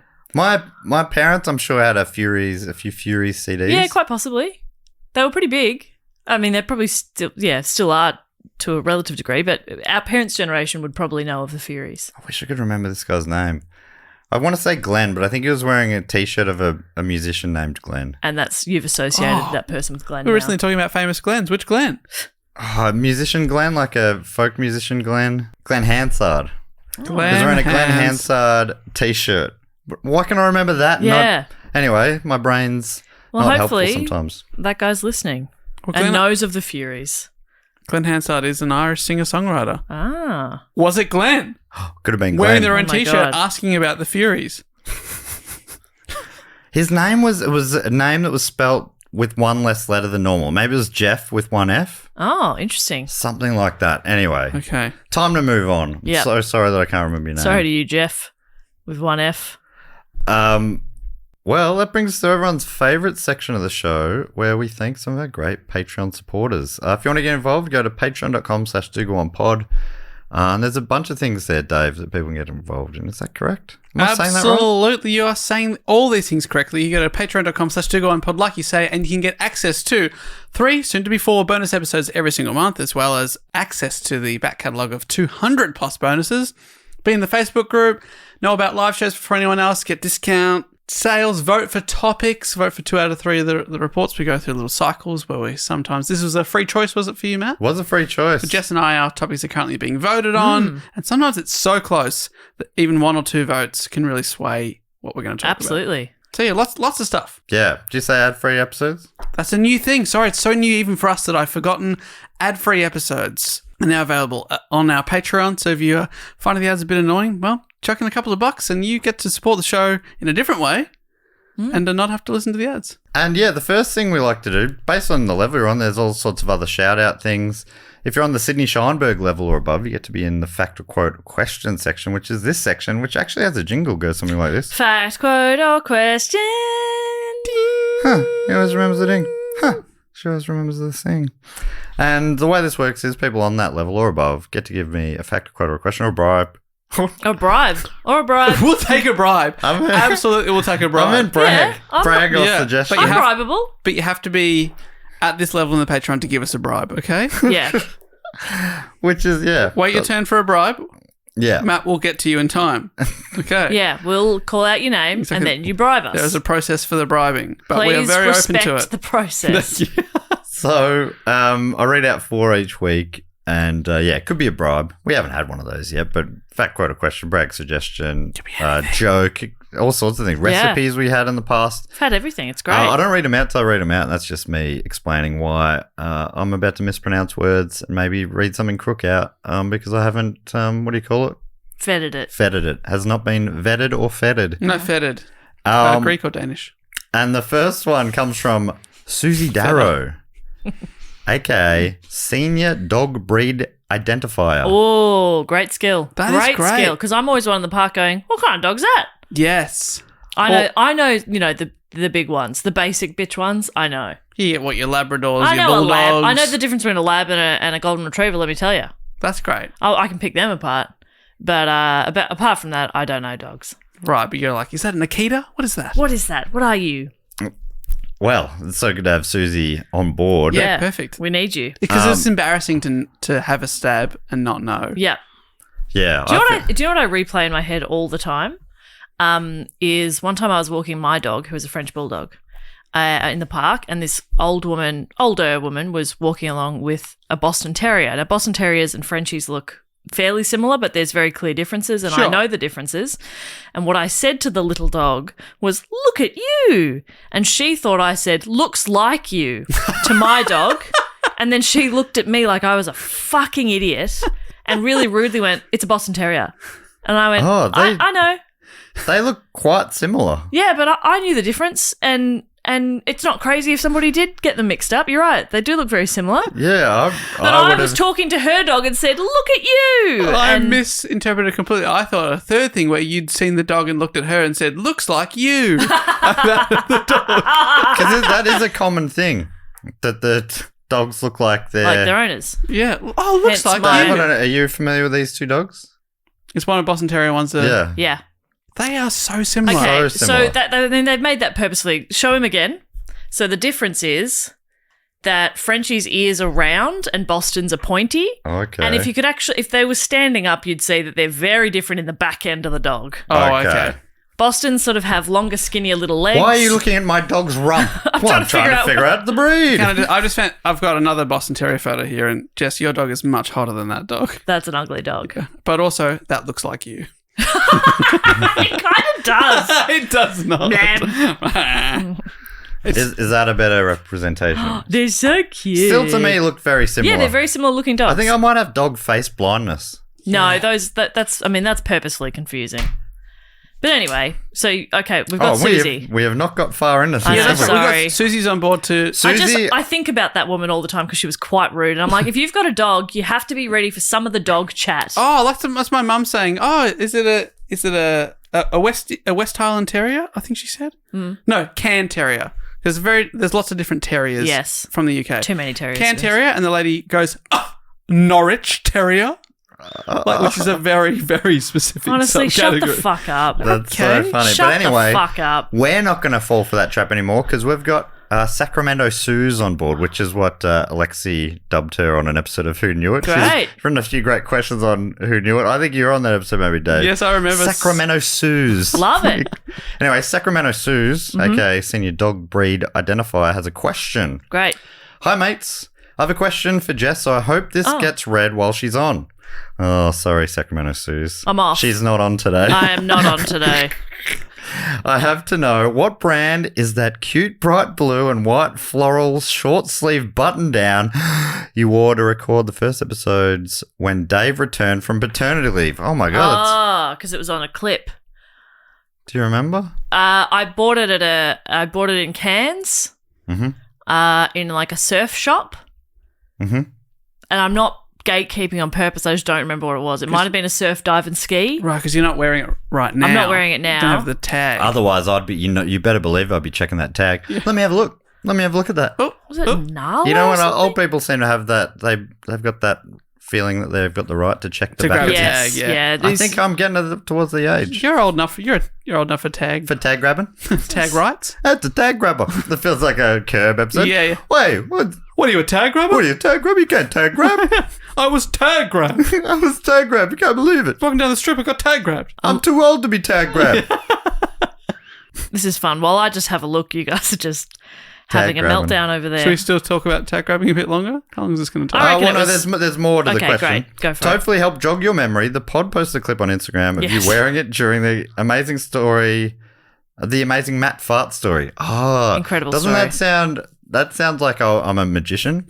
The amazing Matt fart Yeah. story. Yeah. That top is so ding dang cute, and that's all caps. Oof, jeez. It is ding dang cute, I will But say. in all caps, doesn't that make you think? I've watched that video Was a this few Eastwood? times Did Eastwood for editing forge this? purposes, and I cannot imagine. I've got to go watch course. it. If you Of want course to, you I are. can imagine. You've worn it on a few things. You're wearing it on the upcoming series of That's true. The quiz show. Yep. I'm wearing an episode of that. Yeah, I bought it on holidays. You know when you make holiday purchases? Hey, Jess. Holiday Jess There's is- a backup question. Okay, great. She said, if you don't know, don't worry. Well, I know it's surf, dive, and ski. If you don't know, don't worry. Okay. I don't think they don't have surf, it's- dive, and ski in Sacramento. No, and it's not on their website anymore either because it was middle of last year. So the backup question is, what are some of your favourite clothing brands, especially Australian ones? Would love to hear everyone's answer. Thanks. Dave, Australian brand. You're a brand man. I think even more than Jess. I'm wearing Big time. Am I a brand man? I mean, I'm wearing a I plain don't know black if tee right now. I bet it is. I don't mean a brand man. You're a fashion man. Oh, thank you You're so a much. stylish man, Dave. Yeah, I'm wearing a But plain black tee if it from... wasn't for Australian, you'd say Primark. We all know that. I'm wearing a Country Road t-shirt right now. Know Okay, that? la-di-da. And I'm wearing De Jour jeans from down the road on Sydney Road. yeah. Yep. And He buys his jeans and his red Vans from the same place, the same strip. Brunswick is where. Gotcha. Remember early in this Oh, episode. yes. Oh, red van. I was thinking Where- the shoes Me too. vans. Oh, Me sorry. too. Sorry. Apologies. No, Matt. We let you down because that was a good joke. Good there- reference. Yeah, that's great. But there's two Australian brands for you that I Yeah, wear that's a pretty fair good. bit of. Country Road's Australian. There you go. I always associate it with John Denver. That's fair. That's fair. Yeah. Very different vibes, actually. The shop, Country Road, and that song. Very different vibes. I mean, I'm wearing a Dolly Parton t-shirt that is from Dolly Parton's website. Like, it's Dolly merch. You and me we're more like merch wearers. I wear mainly breweries. Often t-shirts I was given during Beer Pioneer shoots. Yeah, that's pretty good. And band tees. Matt mentioned earlier that I used to work at Bonds. I still wear a lot of Bonds stuff. Oh, yeah. Bonds. Is that Australian? Yeah. Yeah, I wear a lot of Bonds. Like, You can't always see them because they're under my jeans. They make jeans? I'm saying my jocks are I don't want to Bonds. hear about your jocks. Don't show me your jocks. Matthew, put it away. Don't hear about- Disgusting. don't hear about my When you jocks? say you I want wanna to hear see about them, your jocks, I yeah. thought you wanted me to take them off. What jocks are you wearing, I'm Dave? wearing Bonds jocks right now. Whoa. Anyway, yeah, I don't have like a lot of. I buy stuff pretty hodgepodge, to be honest. A lot of like pretty cheap basics. Hodgepodge, great brand. Hodgepodge begodge. Thank you, Susie, for that question. Next one comes from Piper Gallagher. Piper writes, this is Piper's title. Who am I? You sure you want to know? The story of my life is not for the faint of heart. If somebody told you it was a happy little tale, if somebody told you I was just your average, ordinary guy, not a care in the world, somebody lied. That's Piper's title. Love it. And Piper has a fact writing. Sam Raimi. Is that a quote that either of you recognise? I'm looking it up. Thank you. Okay. Piper's got a fact. Sam Raimi's seminal 2002 indie art house classic motion picture Spider-Man was the first It's a instance Spider-Man quote. Yep. of Peter Parker, spoilers, he's Spider-Man, being able to shoot his webs from his own wrists rather than inventing a web shooter. What? Is that true? I just thought, because I know. I missed some of that.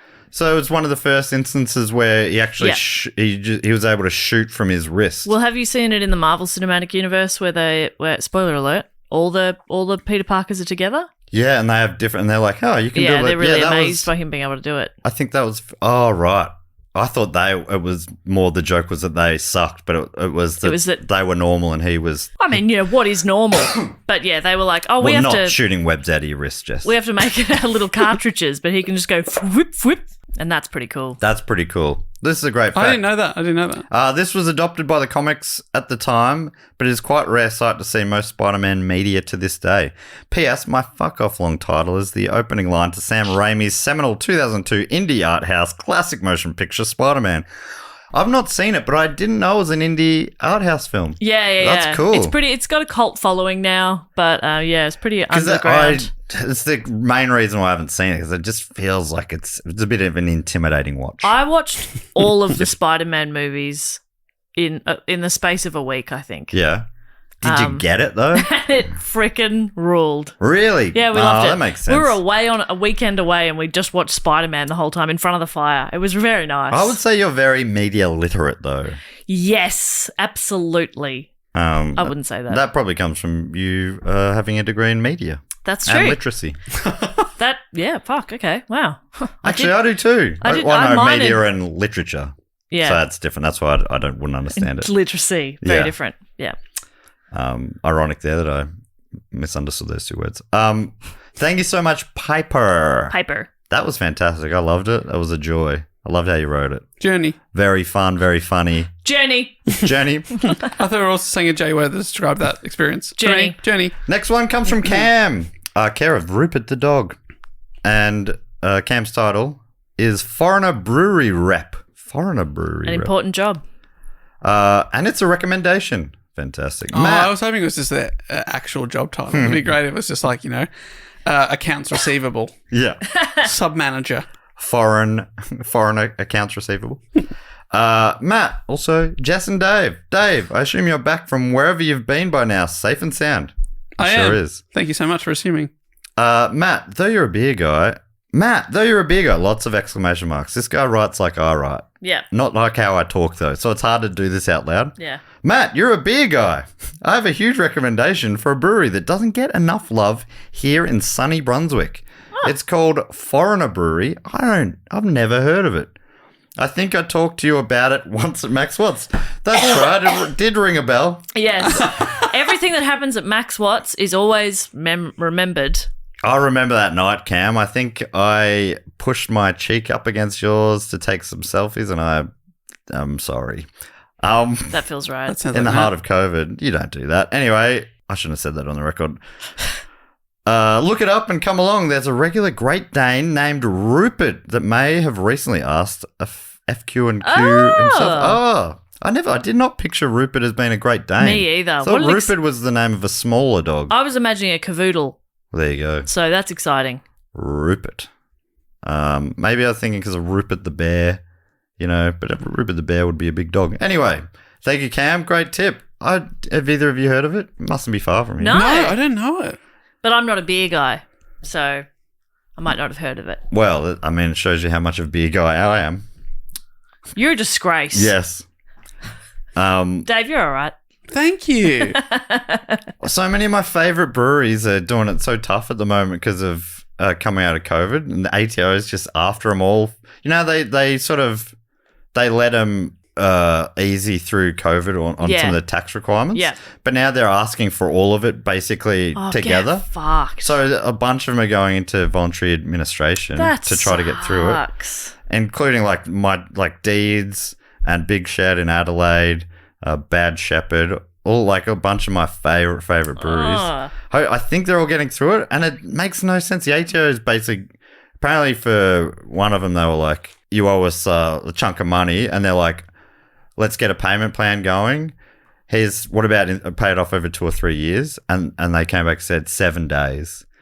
And they're like, we can't do that. So they had to go into voluntary administration. The administrators then negotiated with the ATO, and they're now paying 10 cents in the dollar of what they owed. Because the ATO is like, if they go to the wall, we get nothing. So 10 cents in the dollar is better than that. But if they negotiated the 3-year deal, they would have got all of it. It's just over 3 years. Yeah. Okay. I love that. How about 7 days? Yeah. Okay. Yeah, no, we're willing to be reasonable. You got 7 days, but that started 4 days ago. That was in an article about Hawker, which is another local-ish Melbourne one in Thornbury. But yeah, it's just I don't know. It sounds like the ATO is losing a bit. Sorry to our ATO listeners who are going, hey, 50% of our audience loves the ATO. That's right. And maybe I don't know the whole story. 50% of our audience is the ATO. It read as unreasonable to me. It does a little. 50, yeah, we do. It's a big bureaucracy, chunk. so Big chunk. No wonder there's so many of our listeners are in there. So sorry to pee you right off, ATO. Final one this week comes from Danny Lopez Rojina. And thank you so much for having the phonetic spelling there, because I definitely would have said Rogina. Danny Lopez Rojina is the professor of making people feel awkward. And they're offering a brag saying, hi all. I'm so excited to finally join this tier. I wanted to brag that I will soon be finishing my PhD in sociology. Whoa! Hell yeah! If you get called out on a plane, is there a doctor on this flight? Yeah. Yeah. Hold back a little bit. Okay. Is my advice. I'd go full. No, full just see if any other people ding their little bell first. I am a doctor and I can fly this plane. Let's do this. I assume. I wanted to brag that I've said that. The pandemic added an extra year to my degree because interviewing people doesn't work so well with the beginning of COVID. But I am finally almost there after 7 years. After the additional 4 for bachelor's and 2 for master's. Hopefully by early May 2024, I should be Dr. Lopez Rowena. Hell yeah. But not that kind of doctor. The first of my family and the child of a Cuban refugee. My biggest problem is that I specialize in immigration, race/ethnic relations, and social inequality. I get to actively see the awkward shit in demeanor in slow motion of people getting uncomfortable when I talk about my work outside of the classroom. Good stuff. There wasn't mine. Long prologue aside, I wanted to let y'all know that y'all will be in my thank you page of the book I'm writing. Yes! To be able to graduate from this hell. Y'all help keep me sane, and Jess's laugh always makes me smile. So thank you. Holy shit. That's so cool. We're gonna be in the book. Congratulations. Danny. That's huge. So that's impressive. exciting. Yeah. For us, yeah. Very impressive that we're going to be in So a work impressive. like We're gonna be in a that. book. And also, Danny, you're also doing good You're doing stuff all too. right, but it's important to acknowledge your victories, and we have victored today. We are victoring it right up Yeah. the We love wazoo. Yeah. We love to brag what we get to be bragging afterwards. Yeah, big Hey, time. You know we're in a book? It's Bragception. Yeah. People still doing Inception things. So, I forget. I'm out of date with podcast jokes. That feels right. I know we still do portmanteaus. We still do Inception Yeah, portmanteaus. Inception's still a relevant topical film. Yeah. Is it still doing its cinematic run? I think so. Thank you so much to Danny, Cam, Piper, and Sacramento Suze. The next thing we like to do is shout out to a few of other great supporters. Jess normally comes up with a game based on that. I'm going to have to start talking less because my throat is starting to struggle. Dave, do you want to explain this? We give a shout out to these beautiful people, and like Matt said, Jess usually comes up with the game, so read out their name and then do a little riff on the name. I mean, something. we did have like Gibbs and the Kids, Oh, yeah. Oh, so their maybe we band? could do band names. Okay, based on somehow on their name. Yeah, Great. Love that. I don't think it'll be easy.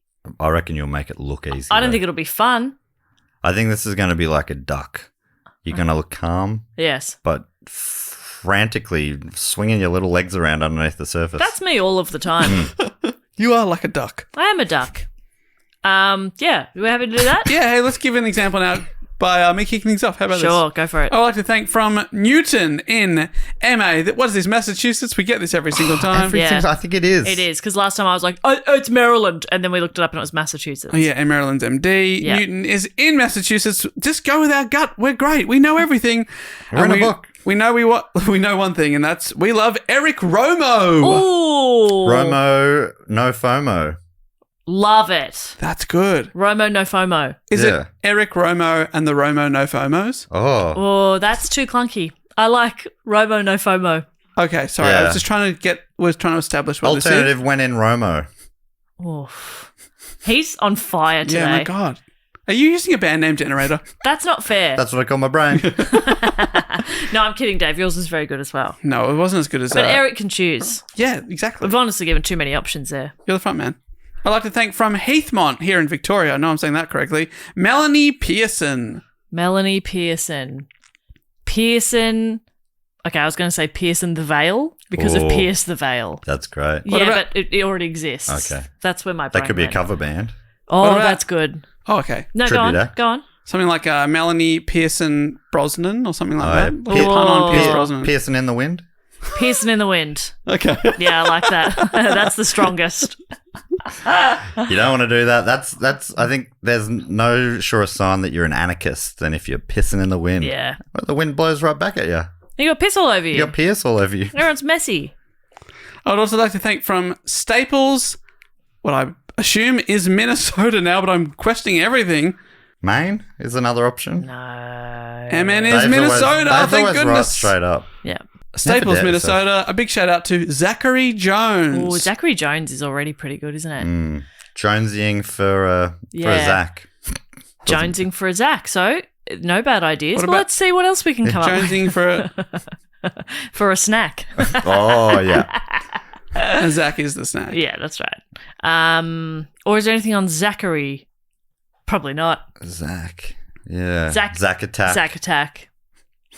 Like a real 90s. Zachary Attackery. Yeah. What about yeah. that? That's kind of fun. That's pretty good, I I like that, reckon. actually. My idea, I like that. Yeah. You're pretty good at liking your ideas. I like that. I like my idea I Zach just had. Attack of the Clones. Oh, that's fun. Zachary Attackery is better. Zachary that is Attackery. good. That is good stuff. Can I thank some people? Please. I would love to thank from Cambodia Oh my god. in Queensland. Dylan O'Deal's What is back this? on. Is this briefcase number 26? Cambodia! I would love to thank Jared White. Oh, white. Is, White on time. Oh, white on time is good. I don't think we can beat white on time. What? Yeah, I think White on Time is great. Well, you sound like you think it's great. White on Time. Yeah, that's kind of fun. Dave, what do you got? Anything for Jared? Yeah, let's go with Jared because white is hard to do anything on that doesn't The sound, white of it. sound really fancy. Sound like it's a white supremacy Yeah, like thing? a supremacy thing. Yeah. The white of his powers. Well, they're exactly my Okay, no, example. yeah. Yeah. Like heart of his powers. Yeah. Yeah, but no. Yeah, I see what you're saying. I was you gonna say you white can't fi- put white I and was gonna power do- in No, line. no, You you can't can't. do I was it. going to sound like white for your right to party, but it's like that That's sounds still terrible. wrong. Yeah, let's avoid white. Okay, but white on time's okay, I think. White on time. Yeah. That's fun. But Jared. let's try Jared. Jared at Harrods. Jared's at Harrods. Yeah. What about that's shopping at Harrods with Jared? Jared's at Harrods. You sure? Shopping at Harrods with Jared. Yeah. Okay. Jared can choose there, I Jarrod guess. and Tackle. Jarrod and Tackle. Like Arid? Jarrod and Jatackle. Yeah, slightly French, slightly bogan. Jarrod. Jarrod. Jarrod and Jatackle. Jatackle. That's fun. Meet my kids, Jarrod and Jatackle. Okay, a few options there for you, Jared. Next, I would like to thank from, location unknown. Ooh. We can only assume, deep within the Fortress of the Moles. I would love to thank Jamie.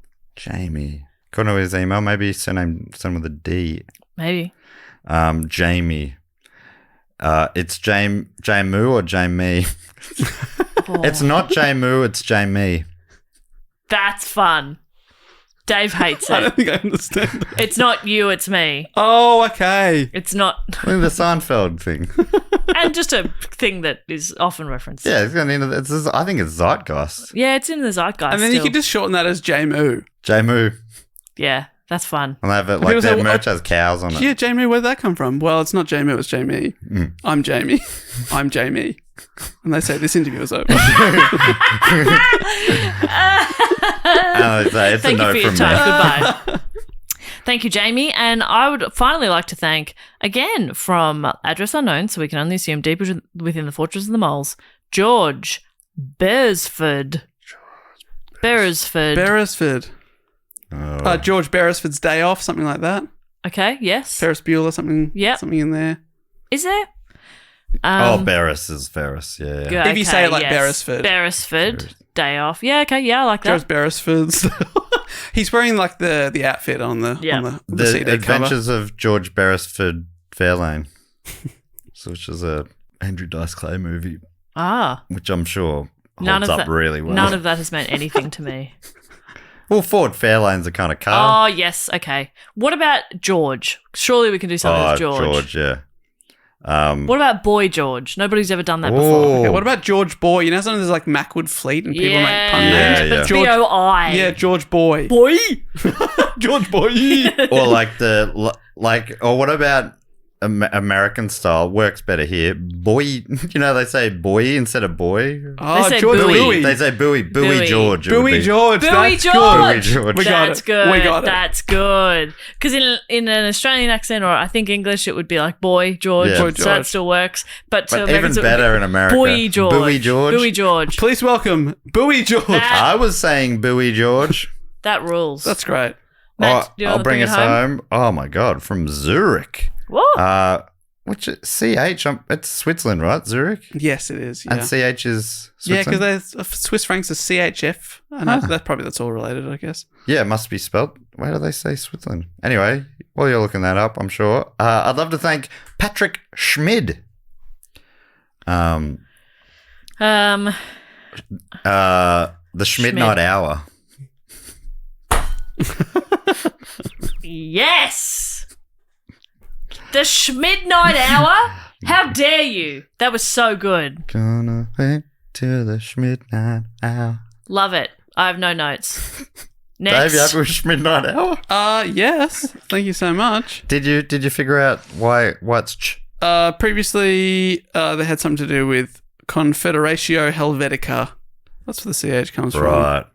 And we did. And then, which was a client state of France, CHF, I believe. This is from Cora, so I can never fully trust them. No, But you can't fully trust Cora. Does Oh, this. Okay, here we go. From studyinginswitzerland.com. I'm more trusting them. The Swiss franc symbol CHF is an abbreviation that stands for the Latin name of the country, Confederatio Helvetica, and the F stands for. I've got to click on the link to get the answer to that. And the F stands Folding. for franc. Oh, franc. Okay, and Yeah. CHF. So I guess CH is taken from Confederatio Helvetica, which is the Latin name for the country. We got there. There's an answer. Love that. On your Schmid Night Hour. Next up from me. Oh, that reminds me, in the chat with AJ, our editor, fantastic man, he was saying that is Christchurch. Was that something that we talked about on the show? No. No, don't worry about it then. Well, there's just an extra little fact for you right there. Yeah, because the Christchurch code is CHCH, and I thought that was but it's actually just CH for Christ and CH for church. Yeah. Anyway, next up from West Woombai in Queensland, Australia, I'd love to thank Vivian Roberts. Vivian Roberts. Jeremy's iron. Just trying to think. Yeah, no, it's just Vivian's Robert? Is that what you could do it off that? A little play off Jeremy's iron? Could you just call it like 6'5"? Because Vivian starts with VIV. Oh, Whoa. that's It's like pretty a Roman funny. numeral. 6'5". VIVI. What is the extra Oh, I? the extra I. What is 6'6". 6'6". That's not bad. But it spells 66. out 6'6". 6'6". I reckon. And maybe even Saints' one and only premiership could be their name, 66. Yeah, that can be like a little sub fact. That could be an album name, maybe. Yeah. Just for something fun. Yeah, but 6'6", not bad. Pretty Vivian cool. Roberts. What Pretty about cool. Vivian Sino Man Roberts? Oh, that's pretty good. And finally from Yeah. me, so we're looking at that in. Finally from me, 666 is fantastic. From Potter's Bar in Great Britain, Potter's Bar is a lovely name. Becca Mania. No, Becca Maina. Becca Mania. That's it. Becca That's Mania. Becca Mania. Becca Maina. Or Maina Mania would be pretty good. Maina Mania. Oh. Mania. I've got Maina Mania. And it's just a matter of like changing the positioning of the eye. Yeah, that's cool. Fun. That's Wow. cool. That's undeniably I fun. can't- Lock it in. I can't deny it. Fun. That is Fun? fun. 3 funds. Thank you so much to Becca, Vivian, Patrick, George, Jamie, Jared, Zachary, Melanie, and Eric. The last thing we need to do, Dave, is Triptych Club. How does this work? To be honest, it's quite similar to what we've just done there in some ways. Basically, the Triptych Club, this is our Theatre of the Mind clubhouse / Hall of Fame for people that have been on the shout-out level or above for 3 consecutive years. To enshrine them, to thank them forever, we welcome them in, lift the velvet rope, put their name up on the scoreboard, whatever those boards are that you used to see at RSLs and stuff like that. They Honour become... boards. Exactly. We honour them. We thank them by welcoming them in. And once you're in, you don't want to leave because why would you? Why would you want to leave? No, that sounds right. point. And we always come up with a few things weekly. Jess adds a food or a drink Yeah. menu. I book a band, and then we welcome them in with the initiation ceremony. Quite honestly, I feel like I've been getting a bit of a vibe lately that the things that I've been offering up for like drinks and snacks, you've either kind of laughed at or been disgusted by. That's sort of a vibe I've been picking up on. I just think, to me, and maybe this is just me, but I think when we're offering food and drinks to these people who we love and we cherish, Yeah. that they should be edible and drinkable. So like that cocktail that was Rocket petrol. fuel. Yeah. That wasn't. Yeah, well, it's But not. I thought maybe some of our patrons were planes. Oh, No, yes. they're plain enthusiasts. Oh, okay. I'm sorry, we should have made that clearer. Well, I think you'll be happier with this one because, I mean, this report was sort of about like country Victoria and like that's where, you know, my family is from and my mum's aunt was the president of the CWA for some time. Holy shit. So You're connected. I've put on a bit of a high tea. I've Wow. just got some nice scones and little sandwiches and This is awesome. Sounding great. And some nice tea. Yeah, great. Great. Just checking with the temperature of the tea. I knew you'd ask. Have we fixed that situation up? How's the boiler going? Well, here's the thing too. I made the tea on the stove. Yes. Then remembered we have kettles. Yeah. Multiple kettles. Yeah, we But could I've use already the made the kettles. tea on the stove. Okay. In a big pot. It is far too hot. Oh my god. But I'm just going to put a lot of ice in it. Yeah. Hot iced tea. Yeah. It is far too hot, even though water can only reach 100 degrees. It's somehow 200 Somehow degrees. it's double. This isn't but water. the scones Dave, are nice. It's not water. This is tea. And I don't think he's listening to you. And Matt, I haven't put the jam and cream on. It's going to be like serve yourself. So you can do Yeah, your great. freak little way and then we'll have normal. Exactly. Dollop on the cream, dollop on the jam. Couple of dollops. Beautiful. Yeah. Dollop it up, jam first. So I thought that'd be all right. And Yeah. I'll try to be better. And actually, I'll take on that note of That it should sounds be like- edible. Sounds like it's so much better. That's Okay, actually great. so delicious. I can't wait. Should we go out for scones after this? Well, Yeah. yeah, we'll be in the club. Looking forward to the after party. Who's playing? I always book a band. You're never going to believe it. I've actually been in contact with Jess's family. Whoa, And to CWA. yeah, Whoa. you're never going to believe it. They said yes to coming down. The Furies are here, Whoa. Jess. Whoa. It's your kind of uncle up there tonight. Wow. Pretty cool. Pretty cool. Pretty cool. It's your kind of uncle when they're on tour. I'm pretty sure the lead singer died. That's right. In the buddies. Triptych Club, anything's Yeah. possible. Exactly. Oh, no, he's alive. I beg your pardon. Just dead to you. Dead to me. That's right.